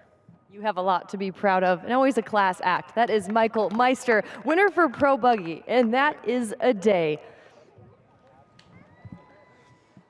Thanks again, Haley. Thanks for your great work all weekend long, catching up with all of our pro drivers. We'll welcome you back up here to the booth one more time. And, man, Brent, that is a wrap for the second weekend of the year. Still a long way to go in this one. Remember, 6 more weekends for our pro drivers. 5 more for the sportsmen. It's a long haul. I think I miscounted by 1. I'm sorry. It's been a long weekend, but still a long way to go in the season. And, man, to put a bow on the Antigo Off-Road National here, challenging track. You heard all the drivers, even just those 3 on Pro Buggy, talking about how tough it was. But they brought the fight to Antigo, and it was some really good, entertaining racing and some really good, memorable moments this weekend here for rounds 3 and 4. Oh, yeah, you never can forget about Antigo. If you want to win a great race underneath a war-filled zone here in Antigo, this is where you want to get it done. And I'm just glad that Zach had us back once again, and we look to come here more and more throughout the next couple of years. Can't wait to be back next year, no doubt about it. Well, for Nolan Castellian, Haley Shanley, and Shane Stetsny, I'm Brent Smith. Thanks for watching AMSOIL Championship Off-Road presented by Brunt. We'll see you in Crandon. Good night, everyone.